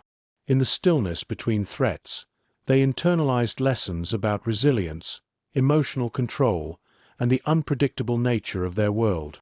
The sky above Berlin was both a teacher and a test, shaping childhood in ways that would long outlast the war itself. Children in uniformed shadows, ideology, expectation, and the narrowing of youth. As you move through Berlin's wartime streets, it becomes impossible to ignore how deeply uniformed culture permeated the world surrounding the young. Even without depicting them directly, the echoes of children's involvement in state-organized groups linger across the city's architecture and abandoned gathering spaces. These were places where ideology and routine intertwined, shaping identities long before children could understand the forces acting upon them. Walking past these remnants now, you sense how childhood became something structured, narrowed, redirected toward purposes not chosen by those expected to participate. You approach a municipal building once used as a meeting hall. Its stone steps are worn, the entrance framed by pillars now chipped at their bases. A rusted flag bracket juts from the wall, its metal corroded where bolts once held a banner taut. This hall served as a focal point for organized youth activities, drills, lectures, rehearsals, and structured gatherings. Children would have entered these doors regularly, guided by expectations shaped by adults and reinforced by the wider political climate. Even if they did not fully grasp the ideology, they learned early that participation was expected, even mandatory. Inside, the large room opens with a hollow echo. Its wooden floorboards bear long scratches, remnants of chairs dragged into formation or boots arranged in rows. The walls are faded but show faint outlines where posters once hung, their bold imagery now reduced to ghostly silhouettes. These materials promoted ideals of duty, loyalty, and obedience, concepts introduced to children before they could understand their implications. The repetition of slogans and rituals shaped their sense of identity, teaching them what was valued by those in power and what behaviors would be rewarded or punished. You step further into the hall, imagining how children once moved through this space in organized lines, performing drills or repeating lessons delivered by adult leaders. These activities, though presented as games or discipline exercises, carried deeper intentions. They instilled habits of conformity, unity, and prescribed strength. Even children too young to comprehend ideology experienced its weight through structure and expectation. Their interactions with adults here created an early sense of what the world demanded of them, narrowing the possibilities of childhood into something more rigid and scripted. Leaving the hall, you walk into an adjoining courtyard where the atmosphere shifts. The open space once served as a drill ground or gathering area. its surface marked by faint tracks worn into the dirt. A broken flagpole stands near one wall, its rope tangled and frayed. You sense how the energy here once oscillated between play and discipline. Children may have laughed or spoken freely for a moment, only to fall into formation at the call of a whistle. This tension between spontaneity and structure became part of their internal landscape, teaching them to modulate behavior instinctively based on who was watching and what was expected. Propaganda seeped into children's lives in subtler ways as well. You walk past a row of shop fronts, some with remnants of posters still clinging to their glass. The images are faded, but their messaging is unmistakable. Heroism, sacrifice, loyalty to the state. These visuals were omnipresent, shaping the young through repetition rather than reflection. Children internalized these images as part of their environment, rarely questioning them because they appeared everywhere. On street corners, in classrooms, near ration offices, and inside community centers. The city itself became an instrument of ideological instruction.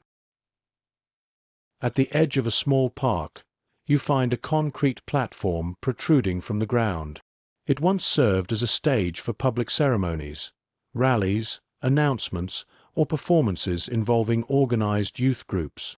Beneath overgrown grass, you see the faint outline of where benches once formed a half-circle around the platform. These gatherings reinforced expectations placed upon children, presenting them as symbols of the nation's future while simultaneously shaping their roles within it. Participation was not only encouraged but celebrated. Children learned that belonging depended on obedience, that approval came through alignment with the collective image projected by the state. Even the uniforms, though absent here, played a powerful role in shaping identity. You pause near a stairway leading into a building's basement level. A coat hook remains mounted to the wall, the metal bent slightly under old weight. Children once hung garments here before changing into uniforms meant to signal unity and purpose. The act of donning such clothing created a shift in posture and behavior, reinforcing ideals tied to discipline and national allegiance. These uniforms blurred the boundaries between childhood and expected adulthood, pushing young minds toward roles not yet theirs to carry. Not all adults embraced the ideological pressures placed on children. Some parents viewed the uniforms and rituals with discomfort, sensing the manipulation beneath the surface. You walk through a residential courtyard where balconies overlook a central open space. In such private moments, behind closed doors or whispered in kitchens, some adults expressed quiet resistance, shielding children as best they could from the full force of indoctrination. Yet even these efforts could not fully counter the pervasive influence of public messaging and organized structure. For many children, this mixture of expectation and routine created internal conflict. They absorbed pride from their peers, instruction from their leaders, approval from the system, but also sensed unspoken hesitations from the adults in their own homes. You step beside a bench in the courtyard, its wood cracked but still sturdy. The bench feels like a place where a parent might have sat with a child, attempting to explain or soften concepts too heavy for young shoulders. Though the conversations remain unspoken here, the bench carries the imprint of these quiet moments, attempts to reconcile external demands with familial care. As you move back toward the street, the broader lesson of this chapter takes shape. Childhood in wartime Berlin was not only shaped by fear, scarcity, and disruption, it was also shaped by ideological constraint. The structures surrounding children sought to mold their identities and beliefs long before critical thought could form. Public buildings, posters, uniforms, routines, and rituals all contributed to a narrowing of youth, compressing the natural expansiveness of childhood into roles and expectations dictated by the state. Yet beneath this pressure, children remained observers. They learned quickly how to navigate contradictions, between public enthusiasm and private unease, between structured discipline and fleeting spontaneity, between what adults said and what they implied. In this way, The ideological structures meant to shape them also unintentionally taught them about complexity.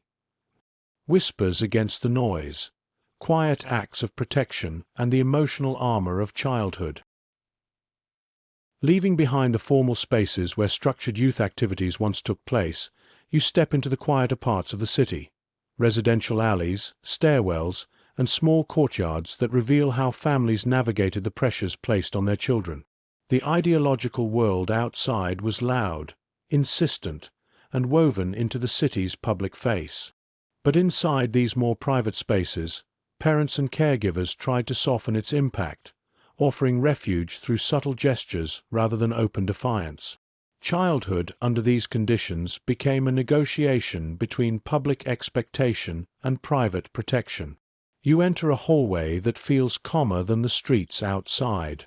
The walls are painted in a muted shade, though patches of plaster show where repairs were made hastily.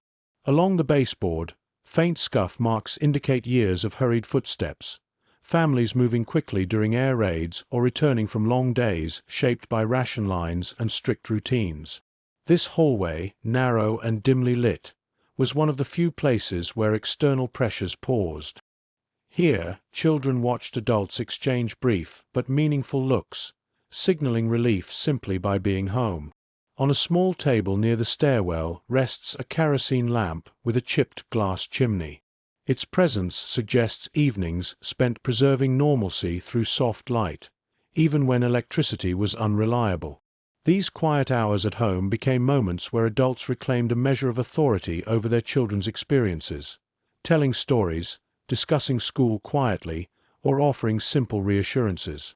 Children learned to find emotional grounding in these routines, even when the world outside demanded conformity to something larger and more rigid. You step through an archway into a courtyard shared by several families. Laundry lines stretch across the space, some with blankets draped unevenly, others with clothing carefully arranged. This domestic site reflects a collective resilience. Parents taking care of such routines demonstrated continuity and care that ideological messaging could not fully override. For children living here, these everyday acts taught them that the rhythms of ordinary life still mattered, even when the city's public spaces suggested otherwise. In this courtyard, you also notice a small wooden box tucked behind a door frame. Its lid is slightly ajar, revealing tools for mending, thread spools, needles, patches of fabric. Someone used this box regularly, tending to worn clothing or repairing items that would otherwise have been thrown away. This simple repair work offered quiet lessons, that survival depended not only on strength or ideology, but on patience, practicality, and attention to detail. Children watching these tasks absorbed values that contrasted sharply with the loud calls for unity and sacrifice promoted outside. You move toward an apartment where a faint melody drifts from an open window, soft, hesitant, almost improvised. Music became another subtle form of protection during the war. Even when instruments were scarce or damaged, families found ways to let sound soften the edges of the day. Adults hummed lullabies or familiar tunes, not simply as entertainment but as an act of emotional anchoring. Children learned through these moments that home held spaces where the demands of the outside world receded, where calm and care could still be nurtured. Inside one apartment, you imagine a dining table pulled close to an interior wall for protection from shattered glass. Candles sit atop mismatched saucers, their wax pooled and hardened. During meals, conversations were measured, but they often leaned toward the mundane: recipes, household repairs, the weather. Adults chose these topics deliberately, offering children relief from concerns they could not fully understand. These protective silences taught the young about boundaries: what was shared openly, what was softened, and what was kept behind the veil of adult responsibility. On a shelf near the table rests a notebook with a worn spine. Its pages contain handwriting, a combination of practical lists and scattered reflections. Parents often documented household tasks, ration calculations, or schedules in such books, but they also recorded thoughts they could not voice aloud. Children may have glimpsed these notebooks occasionally, sensing that adults carried burdens not meant for their eyes. This awareness shaped their early emotional independence, teaching them to hold their own questions quietly, trusting in gestures rather than demanding explanations.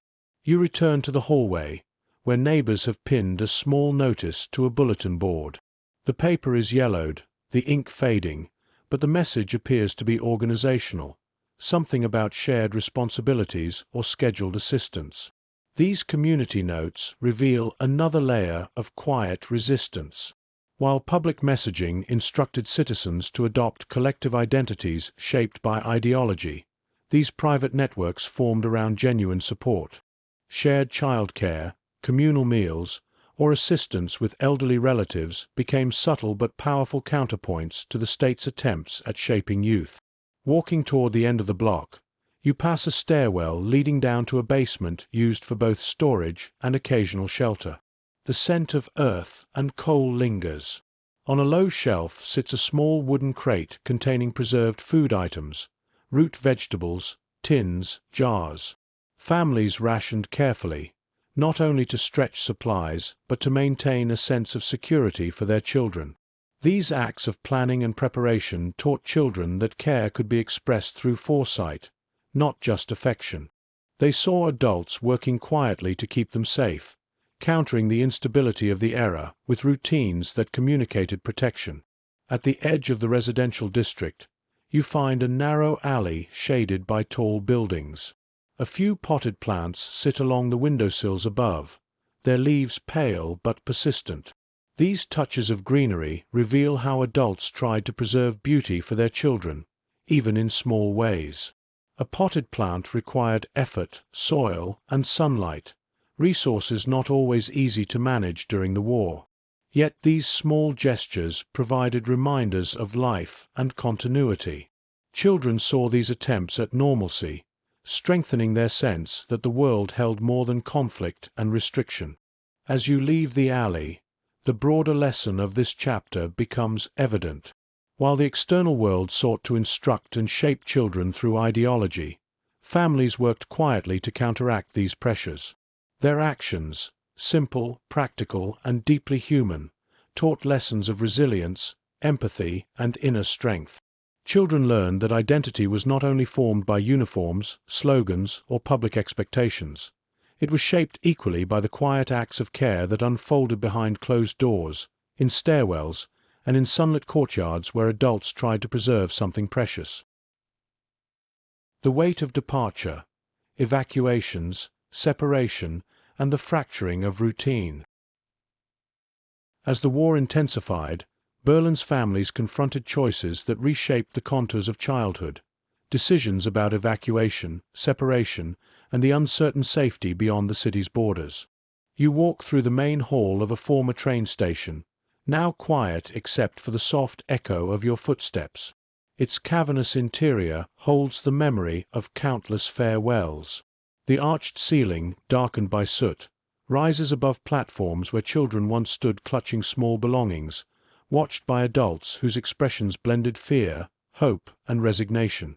Though no images of children appear here, the weight of their absence reverberates through every empty space. The platform stretches ahead, lined with worn timbers and patches of rusted metal.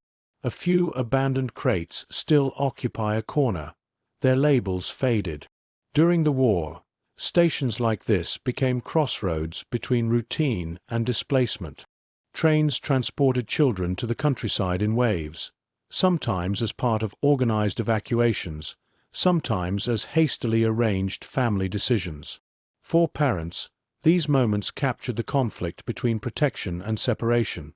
Sending a child away meant granting safety but surrendering presence. The emotional burden of this choice lingered long after the train had departed. You approach a luggage cart with a broken wheel, its frame leaning precariously. Items like this carried possessions pared down to essentials: clothing, a blanket, perhaps a keepsake tucked away by a parent during a quiet moment. These sparse collections reflected the practical and emotional calculations families made under pressure. Children learned early that belongings held meaning not only in what they were, but in what they represented: continuity, comfort, memory. They saw how carefully adults chose what to send with them, reading love and worry in the smallest decisions. The station's waiting area feels especially heavy with echoes. Wooden benches line the walls, their surfaces splintered, their varnish worn away by time. This was the space where families waited for departure announcements, where conversations dipped into long silences, where adults held on to composure for the sake of the young. Children sensed the tension in these rooms, the way a parent's voice softened, the way hands lingered in reassurance, the way adults stared at the station clock without really seeing it. These subtle cues taught them about uncertainty more vividly than any spoken explanation could. Beyond the benches, a notice board still clings to a brick column. Its surface is mottled with remnants of tacked-up announcements. Some of these would have instructed families on evacuation schedules, security procedures, or changes in transportation routes.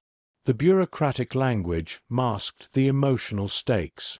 Children absorbed these instructions through the behavior of the adults guiding them: when to stand, when to follow, when to board.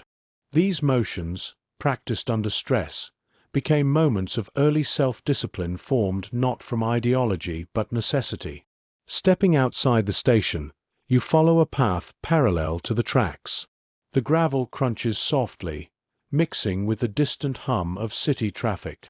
From here, you see a water tower rising above the rails, its metal exterior streaked with rust. This industrial landscape, both imposing and utilitarian, shaped the backdrop of countless childhood departures. The towers, tracks, and platforms formed a geography of separation, places where children first understood that safety and family could pull in opposite directions.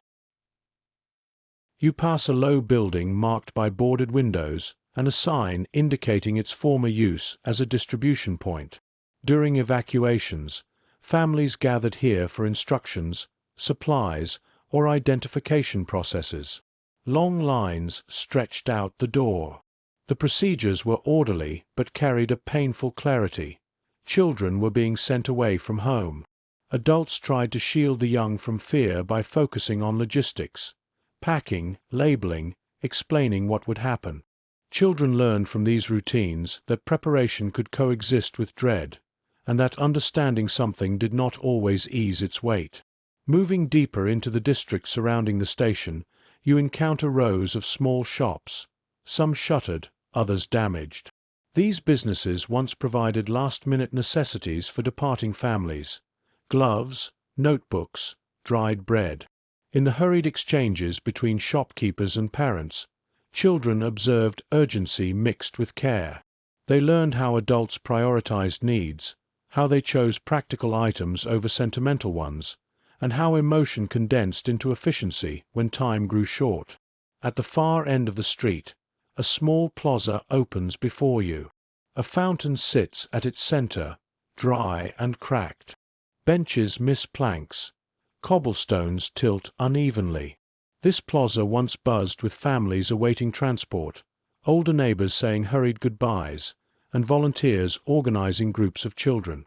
Even in the midst of chaos, these gatherings held moments of tenderness: a neighbor adjusting a child's scarf, a teacher checking names, an adult offering a last word of reassurance. Children learned to interpret these gestures as acts of protection, even when they hinted at the gravity of departure.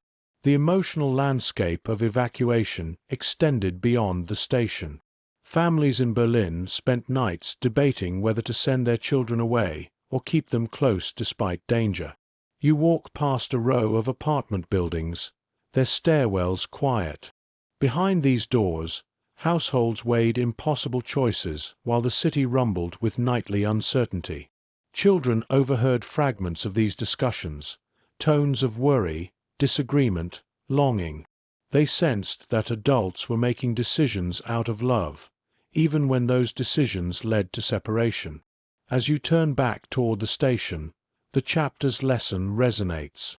Childhood in wartime Berlin was shaped not only by what was present, but by what was lost or left behind. Evacuations created a particular kind of fracture, one where safety demanded distance, and distance reshaped families. Children learned to navigate absence, to carry memories of home into new and unfamiliar places, and to understand love expressed not through proximity but through sacrifice. The empty hall, the worn benches, the silent tracks all bear witness to these departures, echoes of a world where the young were asked to endure more than they could comprehend. Letters, longing, and the slow drift of distance. Leaving the train station behind, you follow a quieter street that winds through a residential district, an area where separation lingered long after the sound of departing trains had faded. Evacuation reshaped childhood not only through the act of leaving, but through the long, uncertain spaces that followed. Families adjusted their routines to accommodate absence. Children learned to navigate new environments far from the city they knew. Even without seeing them, their presence is felt in the traces of communication, the changed rhythms of households, and the emotional gaps that widened with time. You pass an apartment building whose entrance is worn by decades of use. The stairwell inside carries the faint scent of stone and old varnish. For parents who remained in Berlin, this hallway became a space of waiting, listening for the postman's steps, hoping for word from children sent to the countryside. Letters were lifelines during these months. They traveled through disrupted routes, arriving unpredictably. Some were brief, simple reassurances that a child was safe. Others carried more detail, filtered through the limits of censorship and a child's ability to describe unfamiliar surroundings. Parents read every word with a mixture of relief and ache. Near the staircase, you notice a small table likely used for mail or household notes. Its wooden surface bears marks from pens and sharp objects. A family might have set letters here, unfolding them slowly, smoothing out creases, reading them aloud. These moments offered a measure of connection, though always tinged with longing. Children far from home often wrote about daily routines, meals, chores, countryside sounds, trying to imagine what their families wanted to hear. Their words were shaped more by the desire to reassure than to reveal fear or confusion. Stepping outside again, you enter a narrow courtyard where balconies overlook a central space. This was where neighbors shared news, speculated about evacuation trains, or passed along updates from relatives in distant towns. In these conversations, children's names became threads weaving together the emotional fabric of the community. Adults spoke cautiously but listened intently. Children in Berlin heard these conversations too, learning about absence not only through what was said but through how often it was discussed. They understood that leaving did not diminish presence. It intensified memory. As you walk deeper into the courtyard, you notice a wooden bench positioned near a doorway. Its slats are slightly warped from exposure. This bench might have been a place where adults sat at dusk, reading letters or imagining what their children were experiencing far away. Children in the countryside, for their part, were building new routines, gathering water, helping with chores, attending makeshift lessons in unfamiliar rooms. They formed bonds with host families but carried the sense of dislocation with them. Their letters home often contained reassurances, small victories, and occasional glimpses of loneliness tucked between lines. In an adjacent building, you imagine a modest kitchen where a parent stood preparing food, setting aside a portion to mail if possible. Dried bread, jam, a warm reminder of home. Even these gestures were delicate efforts to bridge distance. Children receiving such packages learned that love could travel across landscapes disrupted by war, arriving in small, tangible reminders. Adults sending these parcels learned to manage hope carefully, knowing not every item would survive transport or arrive at all. You continue along a street lined with shops, some still bearing signage faded by time. One shop has a display window covered partially by paper. It might once have sold stationery, ink, envelopes, postcards. Supplies became precious during the war, and families rationed not only food but also communication. Every letter sent was a small negotiation with scarcity. Children, whether at home or away, learned how much meaning could fit within the space of a page. Their writing became a bridge, their drawings a reassurance, their signatures a quiet declaration of presence. Passing a corner building, you see a small notice board protected by a simple overhang. Notices pinned here once informed residents about mail routes, collection times, or changes in transport schedules. Adults scanning these updates carried the weight of uncertainty.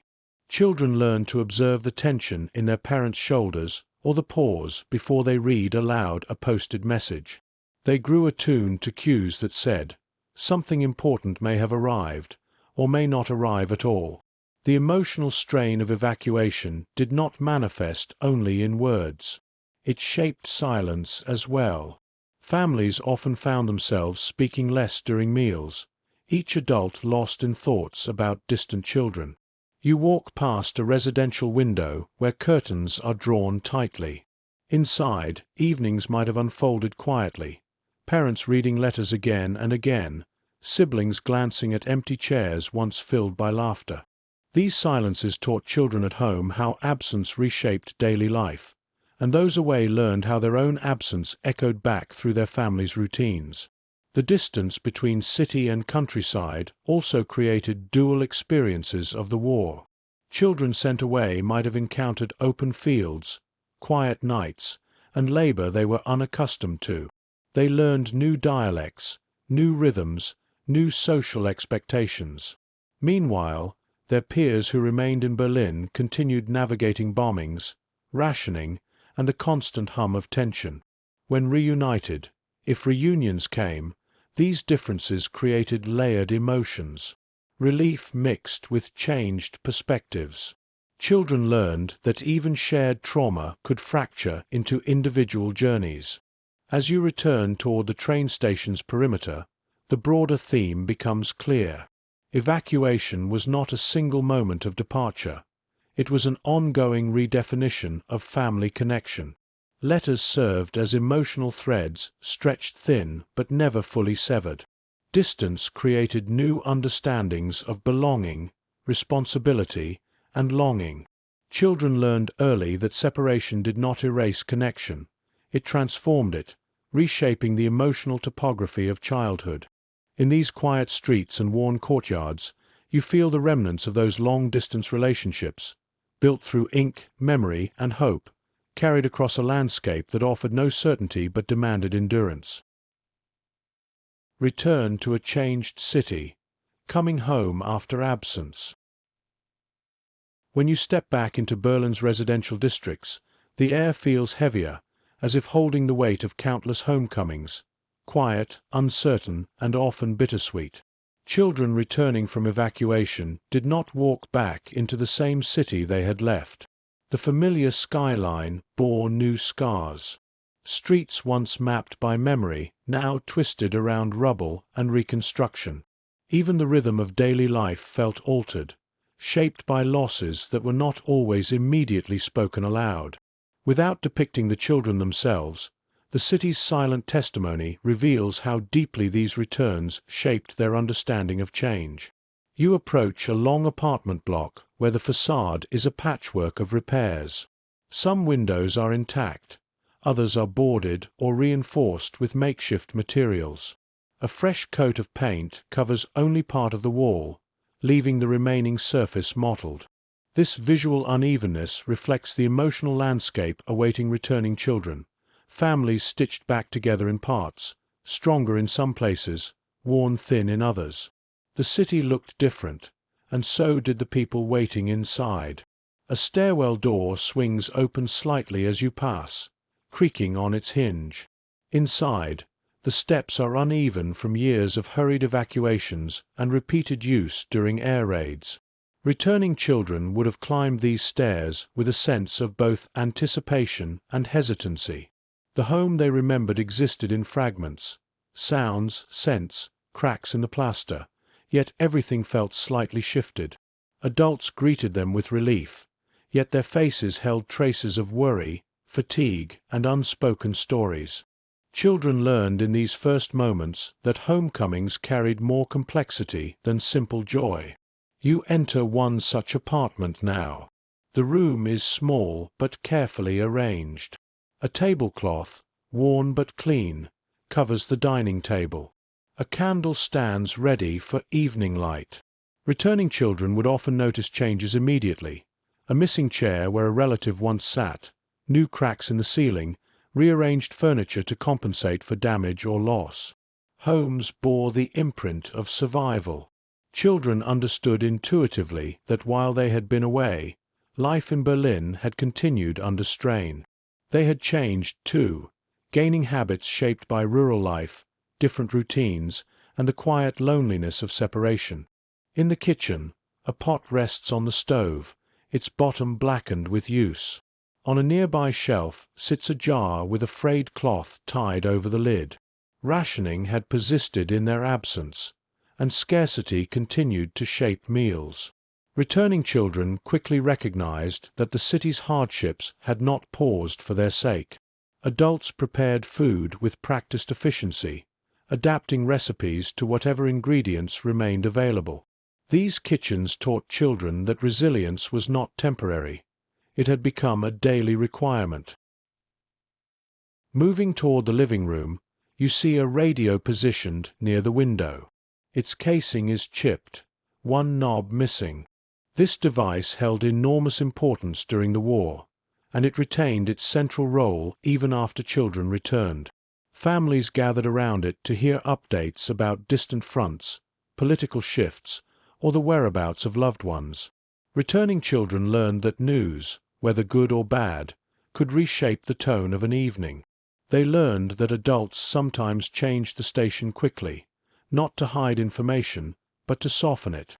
On a small shelf, a photograph in a simple frame offers another reminder of change. The image is slightly tilted, its glass cracked. For returning children, these photographs held sharp emotional resonance. Some faces in these frames might have aged in their absence. Others were missing entirely. Children learned to read the meaning of such changes without direct explanation. Adults spoke more softly around these images, their gestures conveying both memory and sorrow. The city's destruction was visible in its architecture. The war's emotional cost was visible in its frames. As you step into the bedroom, you see a trunk pushed against the wall, its lid partially open. Inside are small belongings, folded garments, a notebook, perhaps a blanket that had accompanied a child during evacuation. These items, returned with them, became symbols of continuity, bridging two worlds, the countryside where they had waited out danger, and the urban home they had left behind. Children learned to reconcile these identities, rural routines and urban memories, forming an understanding of themselves shaped by dislocation.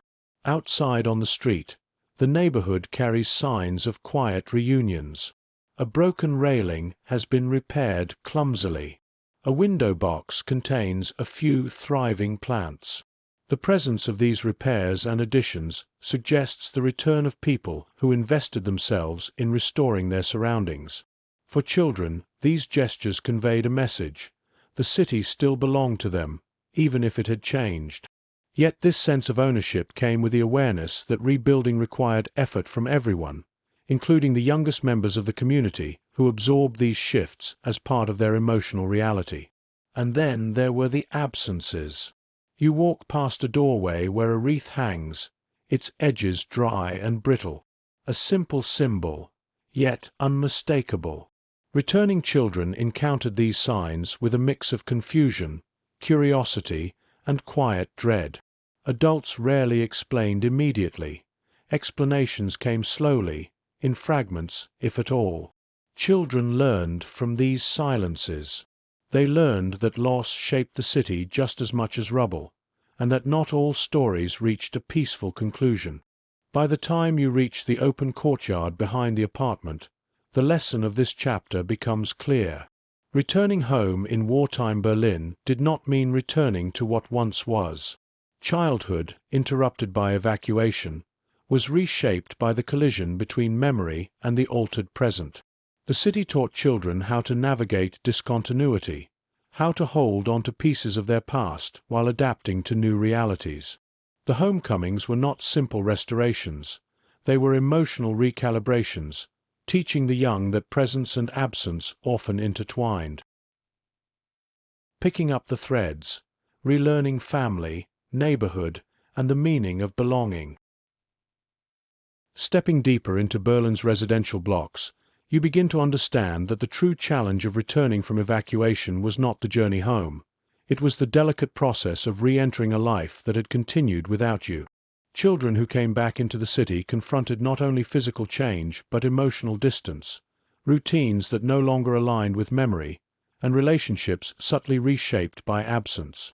The quiet hallways, worn courtyards, and patched facades offer silent testimony to the slow work of reconnecting.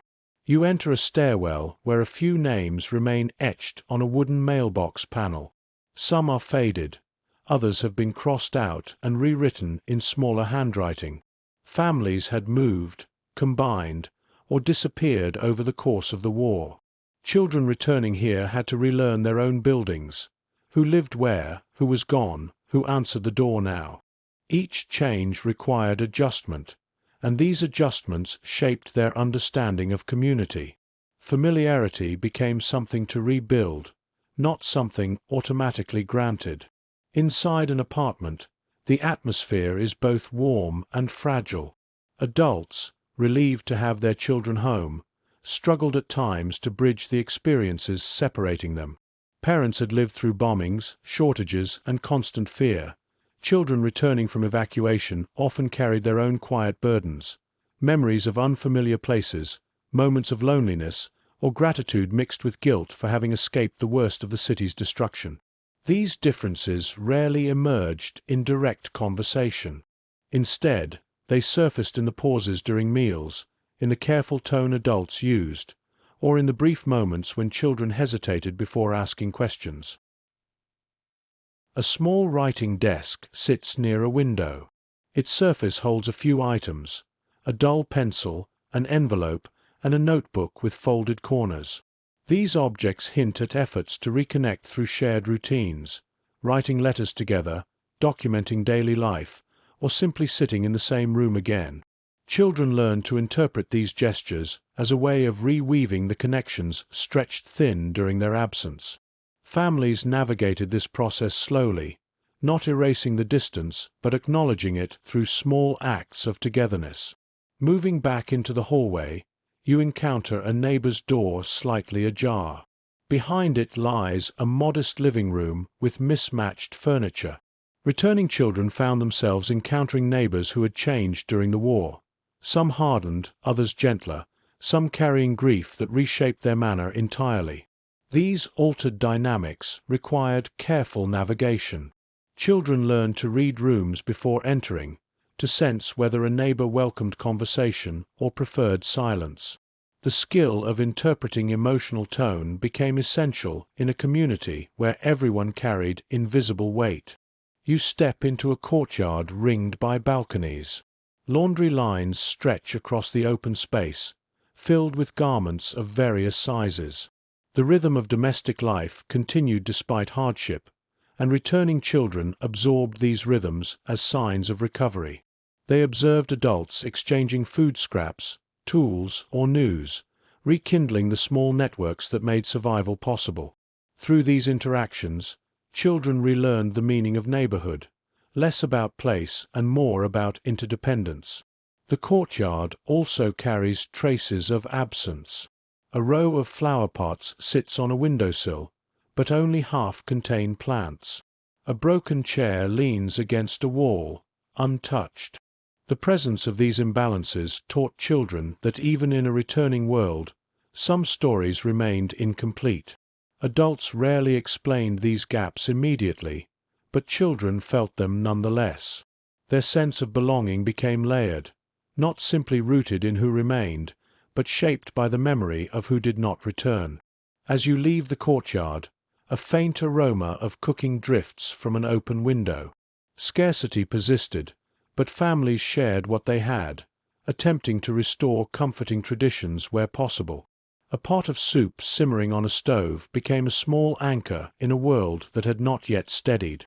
Children learned the importance of these rituals, understanding that warmth could be conveyed through simple meals and familiar scents. Even when ingredients were few, the act of preparing food together carried emotional weight. In another apartment, you notice a sewing kit resting on a table. Patches of fabric lie beside a garment neatly folded for repair. Returning children often outgrew clothing during their time away, and families adapted quickly, altering garments with skill and improvisation. These practical acts reinforced a sense of care and continuity. Children saw that their return required adjustments, not sacrifices, that families were willing to reshape their routines and belongings to make space again. Walking toward a school building in the neighborhood, you see its entrance partially boarded but still standing. Returning children had to navigate the challenge of reintegration in classrooms as well, joining peers whose wartime experiences differed from their own. Some classmates had stayed through bombings, others had been displaced multiple times, and still others had lost family members. Reconnecting required patience, humility, and resilience. Children learned that belonging was not automatic, but something forged through shared understanding, slow recognition, and new bonds formed in the aftermath of upheaval. As you turn a corner, a small shop comes into view. Its window displays a few meager goods, but the bell above the door remains intact. Returning children saw signs like these as markers of both continuity and change, the familiar structure still standing, yet offering a reduced version of what once was. The shopkeeper's face, perhaps older and more lined, carried its own story. Children learned to read these transformations as part of the city's new normal, an acknowledgement that survival reshaped everyone. By the time you return to the main street, the emotional truth of this chapter settles in. Returning home was not a simple act of resuming life. It was a process of rediscovery. Children learned to rebuild relationships, reinterpret familiar spaces, and accept that home could change while still remaining home. They discovered that belonging was a living process, one shaped by memory, resilience, and the quiet determination of families stitching their lives back together. The unspoken lessons, silence, memory, and the emotional aftermath. As you step into the final stretch of wartime Berlin's neighborhoods, the air feels thick with everything that was never said aloud. The city carries its history not only in its damaged structures and worn courtyards, but also in the silences that lingered long after the war ended. For the children who grew up here, these silences were as formative as any lesson learned in school or shelter. They grew up surrounded by adults who carried stories too heavy to tell, grief too deep to articulate, and memories that surfaced only in glances or pauses. You move along a quiet street lined with buildings that have settled into uneasy stillness. Some windows remain boarded, others have been repaired just enough to keep out wind. In one doorway, a section of old paint curls away from the wood, revealing layers beneath, echoes of colors that once brightened the entryway before wartime necessity dulled everything down.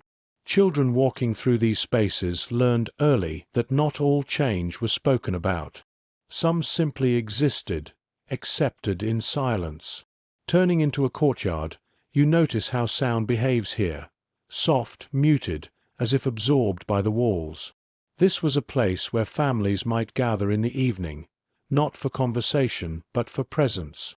Adults would sit in small clusters, exchanging minimal words, sharing tasks, or simply watching the shadows stretch across the ground.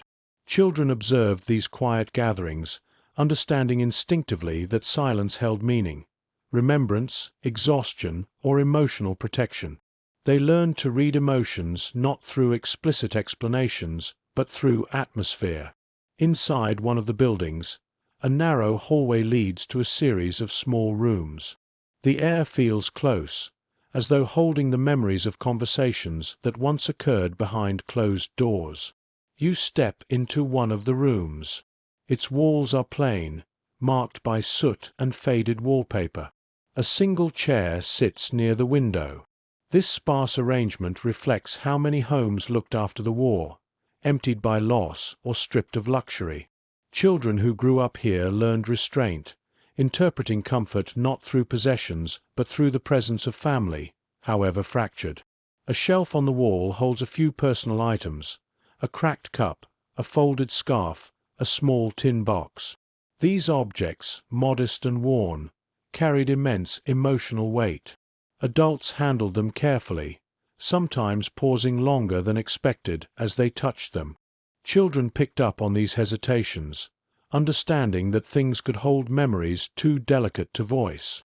The war taught them that grief could reside in objects as much as in people, and that silence often guarded both. Walking back out onto the street, you pass a building whose top floor is open to the elements, its roof lost to bombing. Vegetation has begun to grow in the exposed rooms. Children returning to or growing up near such ruins learned a complicated lesson. Destruction becomes part of the landscape, but it never becomes normal. They saw how adults avoided looking directly at certain buildings, how their pace changed when passing places tied to loss. In these subtle adjustments, children learned how trauma shaped behavior long after danger had passed.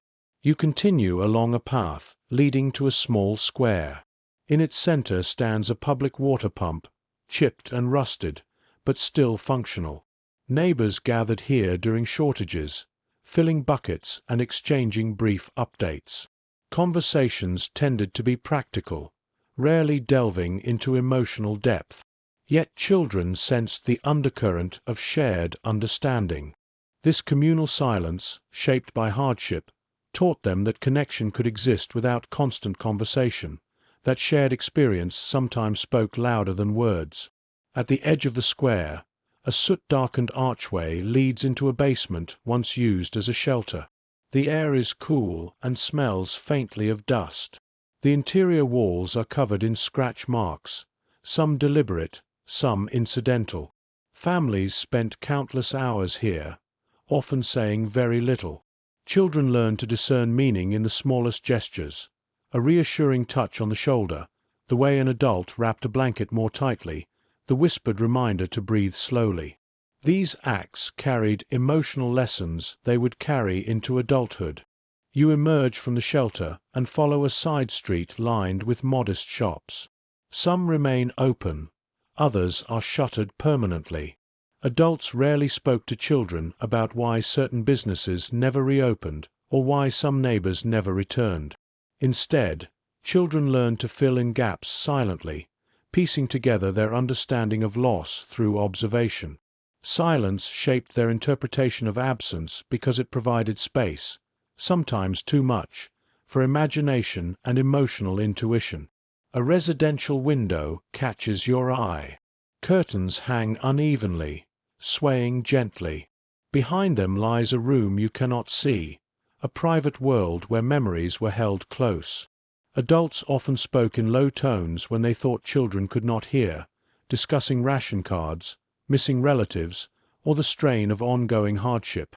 Children absorbed these fragments, not the words themselves but the emotional contours, the tension in their parents' voices, the pauses before difficult topics, the sighs that ended conversations. These cues taught children how to navigate emotional landscapes without full information. As you reach the outskirts of the block, the street widens into an area where rubble has been cleared.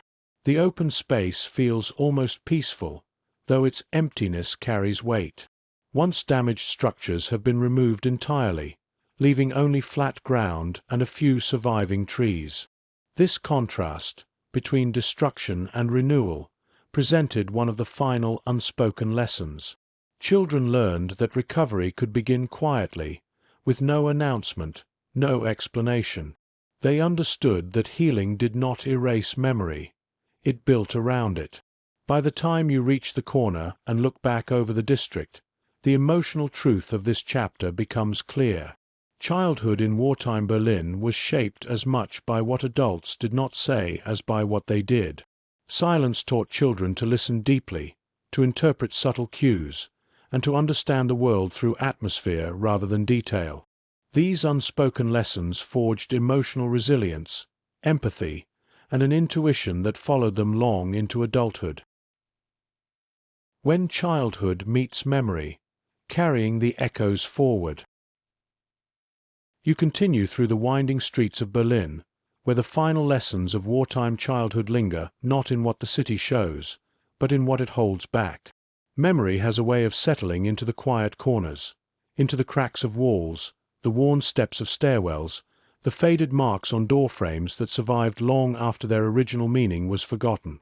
For the children who lived through these years, growing up meant learning how to navigate not just the physical city, but the emotional terrain left behind. As you move past a partially restored building, you notice how new plaster meets old stone. The seam is visible, even deliberate, acknowledging that repair does not erase history. Children learned this instinctively. They grew up surrounded by structures that carried both damage and renewal, understanding that people, too, held contradictions, strength alongside vulnerability, resilience alongside unspoken grief. This duality became part of their worldview, shaping how they understood others long after the war ended. Turning into a quieter neighborhood, you see a row of modest homes with courtyards facing inward. In one courtyard, a tree has grown tall despite the soil around it being disrupted repeatedly by wartime debris. Its roots grip the earth in a firm, intricate network. For children, trees like this became silent symbols, living proof that growth could continue in damaged soil. Without anyone needing to explain it, they understood that endurance did not require forgetting. It required adapting, anchoring oneself in whatever stability remained. You step into a hallway where the floorboards creak underfoot. At the end of the corridor, a narrow closet door stands slightly open. Inside hangs a single coat, worn at the cuffs, next to a shelf with a few carefully placed items. This closet holds the essence of so many Berlin homes, objects preserved not for their practical value but for their emotional resonance. Children learn to recognize that some things stayed untouched because they belonged to someone who departed and never returned. The silence surrounding such items became a lesson in reverence, an understanding that memory could be stored in objects as much as in minds.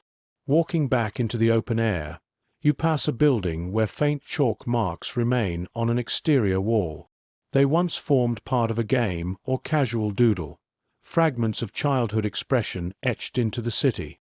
Even after the war, traces like these persisted, blending the innocence of play with the heaviness of the era. Children returning or remaining here saw these marks as pieces of themselves, reminders that joy existed even in the shadow of destruction. This taught them to hold on to small moments, to claim pockets of light in dark times. Further down the street stands a public fountain, its basin filled with rainwater. Adults sometimes gathered here to exchange brief updates or rest after long days. Children who accompanied them learned to read the emotional currents that flowed beneath mundane interactions. They understood when adults avoided certain topics, when a conversation carried weight, or when a simple nod between neighbors conveyed more comfort than words. These intuitive skills became part of their emotional foundation, shaping the way they navigated relationships later in life. You walk toward the remnants of a bombed-out structure now partially cleared. Only a few walls remain, forming the outline of what was once a home. The ground is uneven, scattered with rubble smoothed by time and weather. This hollowed space reveals how children confronted loss, not always through direct explanation, but through exposure to absence. They learned that places could vanish, routines could collapse, and people could disappear without warning. Yet they also learned that communities rebuilt themselves, even if the process was fragile and incomplete. Passing through the ruins, you notice how the wind moves through open doorways and shattered windows. Its sound is soft but carries a certain clarity, as though the air itself has become a storyteller. Children who grew up here learn to live with echoes, echoes of raids, of hurried footsteps, of quiet reassurances whispered in shelter rooms. Over time, these echoes formed part of their internal rhythm. Even as adults, they carried an awareness of fragility and strength intertwined in the same heartbeat. A narrow alley leads you to a modest building whose exterior bears signs of careful maintenance. The stone steps are swept, the railing repaired, the window box tended with fresh plants. These efforts represent the final silent lesson. Restoration is not an event but a practice. Children witnessed adults rebuilding not only structures but lives, patching walls, mending clothes, repairing relationships, and finding ways to move forward. This embedded in them a quiet resilience, a belief that healing happens through steady, persistent effort. At the end of the alley, the street opens onto a wider view of the neighborhood. Rooftops stretch unevenly across the horizon, some intact, others bearing scars. The sky above is calm now, holding none of the dread it once carried. And yet, the memories remain. For the children who lived through this period, memory was not simply something recalled, it was something embodied. They carried the weight of what they had seen, what they had heard, and what they had sensed through years of silence. By the time you reach the corner and pause beneath a street lamp whose metal is mottled by age, the essence of this chapter becomes unmistakable. The children of wartime Berlin grew into adults shaped not only by events, but by the quiet emotional maps they constructed from the world around them. Their memories, fragmented, layered, sometimes wordless, became guides for how they understood danger, love, family, community, and resilience. In this final turn before the aftermath, the city itself seems to exhale. The streets hold the weight of everything learned in shadows and silence, waiting for the moment when those lessons will be reflected upon, honored, and finally understood. Quiet reckonings in a city learning to breathe again. In the calm that settles after the war, Berlin feels unfamiliar, too quiet in some places, too exposed in others, as though the city is relearning how to inhabit its own spaces. You walk through its streets not as one who lived these moments, but as someone listening closely to what remains. The children who grew up here are adults now, though the memories they carry still sit close to the surface. And as you move through the soft light of an early morning, you begin to sense how their childhoods were shaped not only by fear or absence, but by the slow, persistent work of rebuilding a sense of self in the shadow of everything they once endured. The air feels different in these post-war years. There are no sirens now, no engine hums that tighten the chest. Instead, there is a quiet that feels tentative, as though the sky is holding itself still out of respect for what the city has lived through. You step into a courtyard where weeds push through cracked pavement. This was once a place of hurried gatherings, of mothers calling out names, of neighbors exchanging urgent news. Now it is simply quiet, waiting for new routines to form. For the children who return here as adults, memory folds into the present. They see both the broken benches of their youth and the possibility of new ones not yet built. Along the streets, buildings stand in varying states of repair. Some have been fully restored, their facades bright and clean against the sky. Others hold onto their wounds, missing stones, patched walls, scars left visible as reminders. You run your hand along a section of plaster that feels smoother than the rest, evidence of recent work. The city repairs itself the same way its people do, in uneven patterns, guided by need, shaped by memory. Those who were children during the war learned early that healing is not linear. They grew into adults who understand that restoration requires patience, and that some marks are meant to remain. Passing a schoolhouse, you pause at the doorway. The windows are clean now, no longer taped or boarded.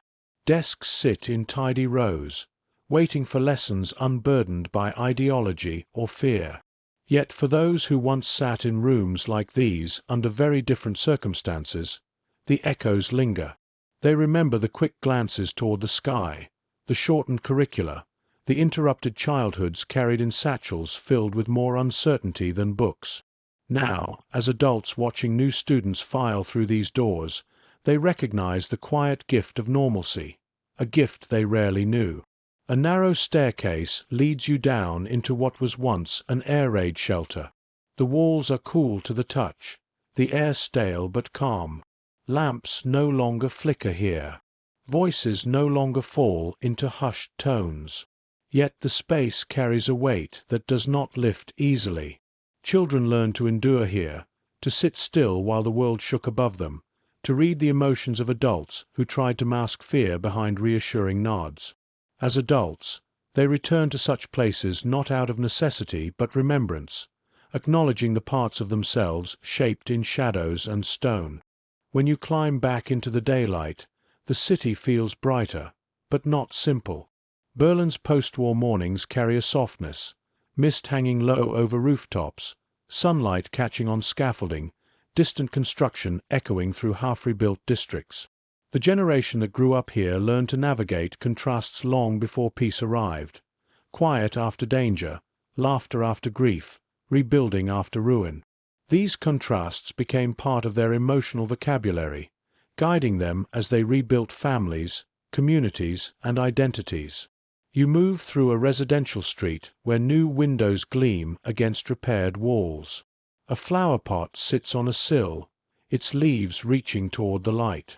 These details seem small, yet children once raised in scarcity understand their significance. They know the effort behind beauty in a place accustomed to loss. For them, a single plant can feel like a declaration. Life continues, and it grows even in places where it once seemed impossible. A little farther on, you find a section of rubble preserved as a memorial. The stones are arranged intentionally now, inviting reflection rather than fear. Adults who once played near such ruins as children stand before them with quiet recognition, seeing both the devastation and the resilience intertwined. They carry memories of chalk games drawn beside broken walls, of conversations whispered under sirens, of farewells spoken on train platforms that changed the direction of their lives. These memories form the invisible architecture of the city, shaping how its people walk through it long after the physical scars have faded. As the day warms, you reach a hill overlooking a stretch of rebuilt streets. The view is uneven, some rooftops new, others patched, some still awaiting repair. The city feels like a mosaic, each piece telling its own story. The children of wartime Berlin learned to read mosaics early, fragments held together by resilience, meaning found not in perfection but in endurance. This understanding became the quiet strength they carried into adulthood. Standing here, you feel how memory and present time intermingle, how the stories of those children exist not in grand monuments, but in the small, persistent gestures of a city still healing. In the way neighbors nod to each other. In the way a repaired window reflects afternoon light. In the way silence settles comfortably now, no longer a warning but a resting place. And as you take a final look across this landscape, rebuilt, reshaped, and still carrying the faint echoes of falling shadows, you recognize the quiet truth at the heart of their story. Childhood here did not break, it transformed. And in that transformation, it taught an entire generation how to piece together a future from the fragments of their past.